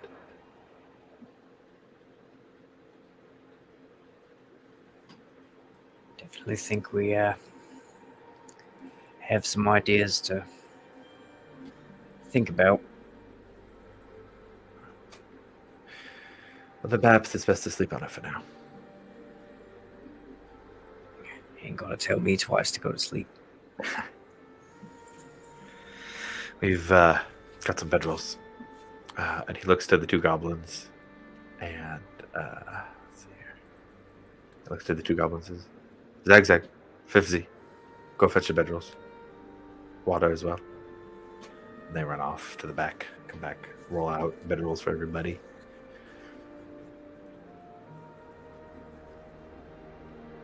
Well, it's been a day of new friends, I suppose.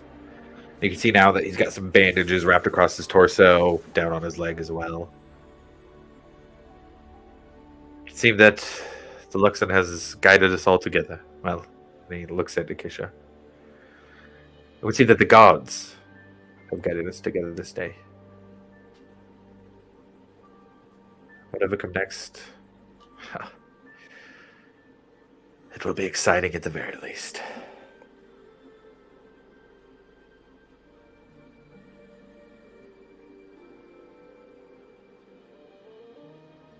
I'm off to bed. Thank you for your help, and I'll see you in the morning. Good night. Him and Silvara head off. Juwan is already horizontal at this point. Okay, got it. The 2 goblins kind of hang out. They're, does everybody mind if we hang out down here? I don't know. It's just as much. This is more your space than it is ours. You're free and welcome to. Well, your guests. Warrens didn't want to. And I don't know. We're just kind of excited there's a new goblin here. Buzzbuck is kind of and uses Mage Hand to grab the pitcher of water, bring it over. They kind of both go wide-eyed. Oh, Magic outlet. Booyog. Booyog. And Buzzbug has a funny look. Magic is arcane user is fine. Booyog's a little reductive for me, but that's okay. Whatever you feel like. And they kind of go off into the corner and have a little goblin conversation. Leaving just Acacia and Winnie up at this point. Oh, we've had a busy day. Yeah. I feel like we've done a lot of good. Yeah. I haven't really said it, but I'm happy you're here. Oh, thanks. I'm glad you're here too. It's kind of crazy to think just a few days ago, absolute strangers, and just happened to meet on the steps of the Aurora Hold, and Yeah, it's funny how things could turn out. Maybe there's something to the gods and the Luxem. I know there is. Sometimes you just have to see it. Yeah.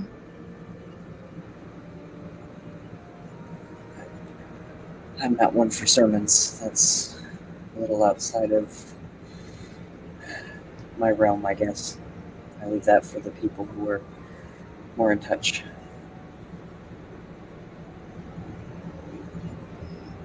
We have a lot to talk about when we wake up. We'll have to figure out what we're going to do. Yeah.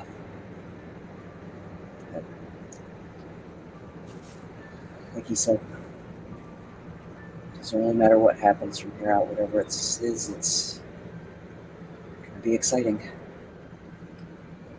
Yeah. Careful what you wish for.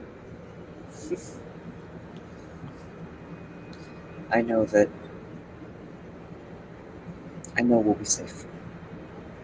Just feel it. I hope you're right. And Winnie's going to take a spare stick of incense and light it for some aromatherapy as they go to bed. Easy enough. As you both drift off to sleep, smelling the incense that Winnie is burning, Acacia sleep finds you as you fall into a dreamless slumber. Winnie, sleep finds you too. It's comfortable at first, relaxing after the day that you had. Excitement. You focus on that word as you fall asleep. You stopped yourself from being excited for things that are big. You've moved away from excitement. Excitement draws attention. Excitement draws eyes. You long for the excitement that comes with questing and adventuring, or whatever comes next. But you fear it. And in that fear, you wake to a dream. Oh no, not again! You come to consciousness, already on your knees. You feel the arms wrapped around you, wrapped around your shoulders, holding you in place. Arms that are massive, the strength of them. You look down and you see furred black hands. You hear deep breathing coming just from behind your head. The arms are holding over your shoulders, keeping you from casting, moving your arms in any way. You see in front of you a group of 7 figures. Mix, but mostly drow. Out in front there are two figures. One wearing large plate armor. The V ornate etched in golds, blues, and purples in the center of the chest. A great sword of immense size hanging at the side. You look next to him, an old goblin, wearing ornate robes, a tall hat, tears in her eyes. The armored one speaks. You know what must be done. The goblin responds in an elderly female voice. I don't have the will. She will destroy everything. You know this.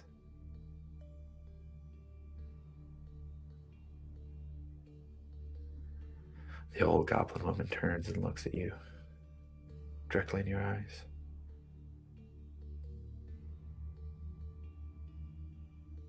Then do it. Do what must be done. She hangs her head in shame. You hear the loud, long draw of metal leaving the scabbard and moving closer to you. The last thing you feel is warm liquid running over your torso.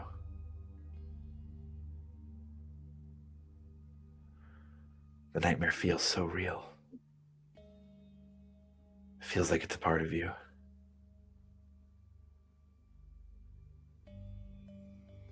You look down and see the blood. Your eyes slowly close as you fall to the ground.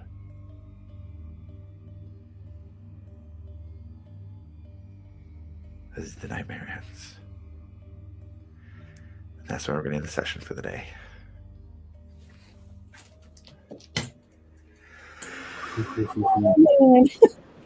What? All right, so to all of the viewers watching, thank you for tuning in. Anybody watching the VOD afterwards, thank you for tuning in. If you would like to join Sanctums and Spies, we do have a couple open spots left. You can check the link down there in the panels and all the business there. But we will be back for a session likely next week, so long as everybody's schedules work out around the holiday season. But otherwise, we will see you on the next one. Bye.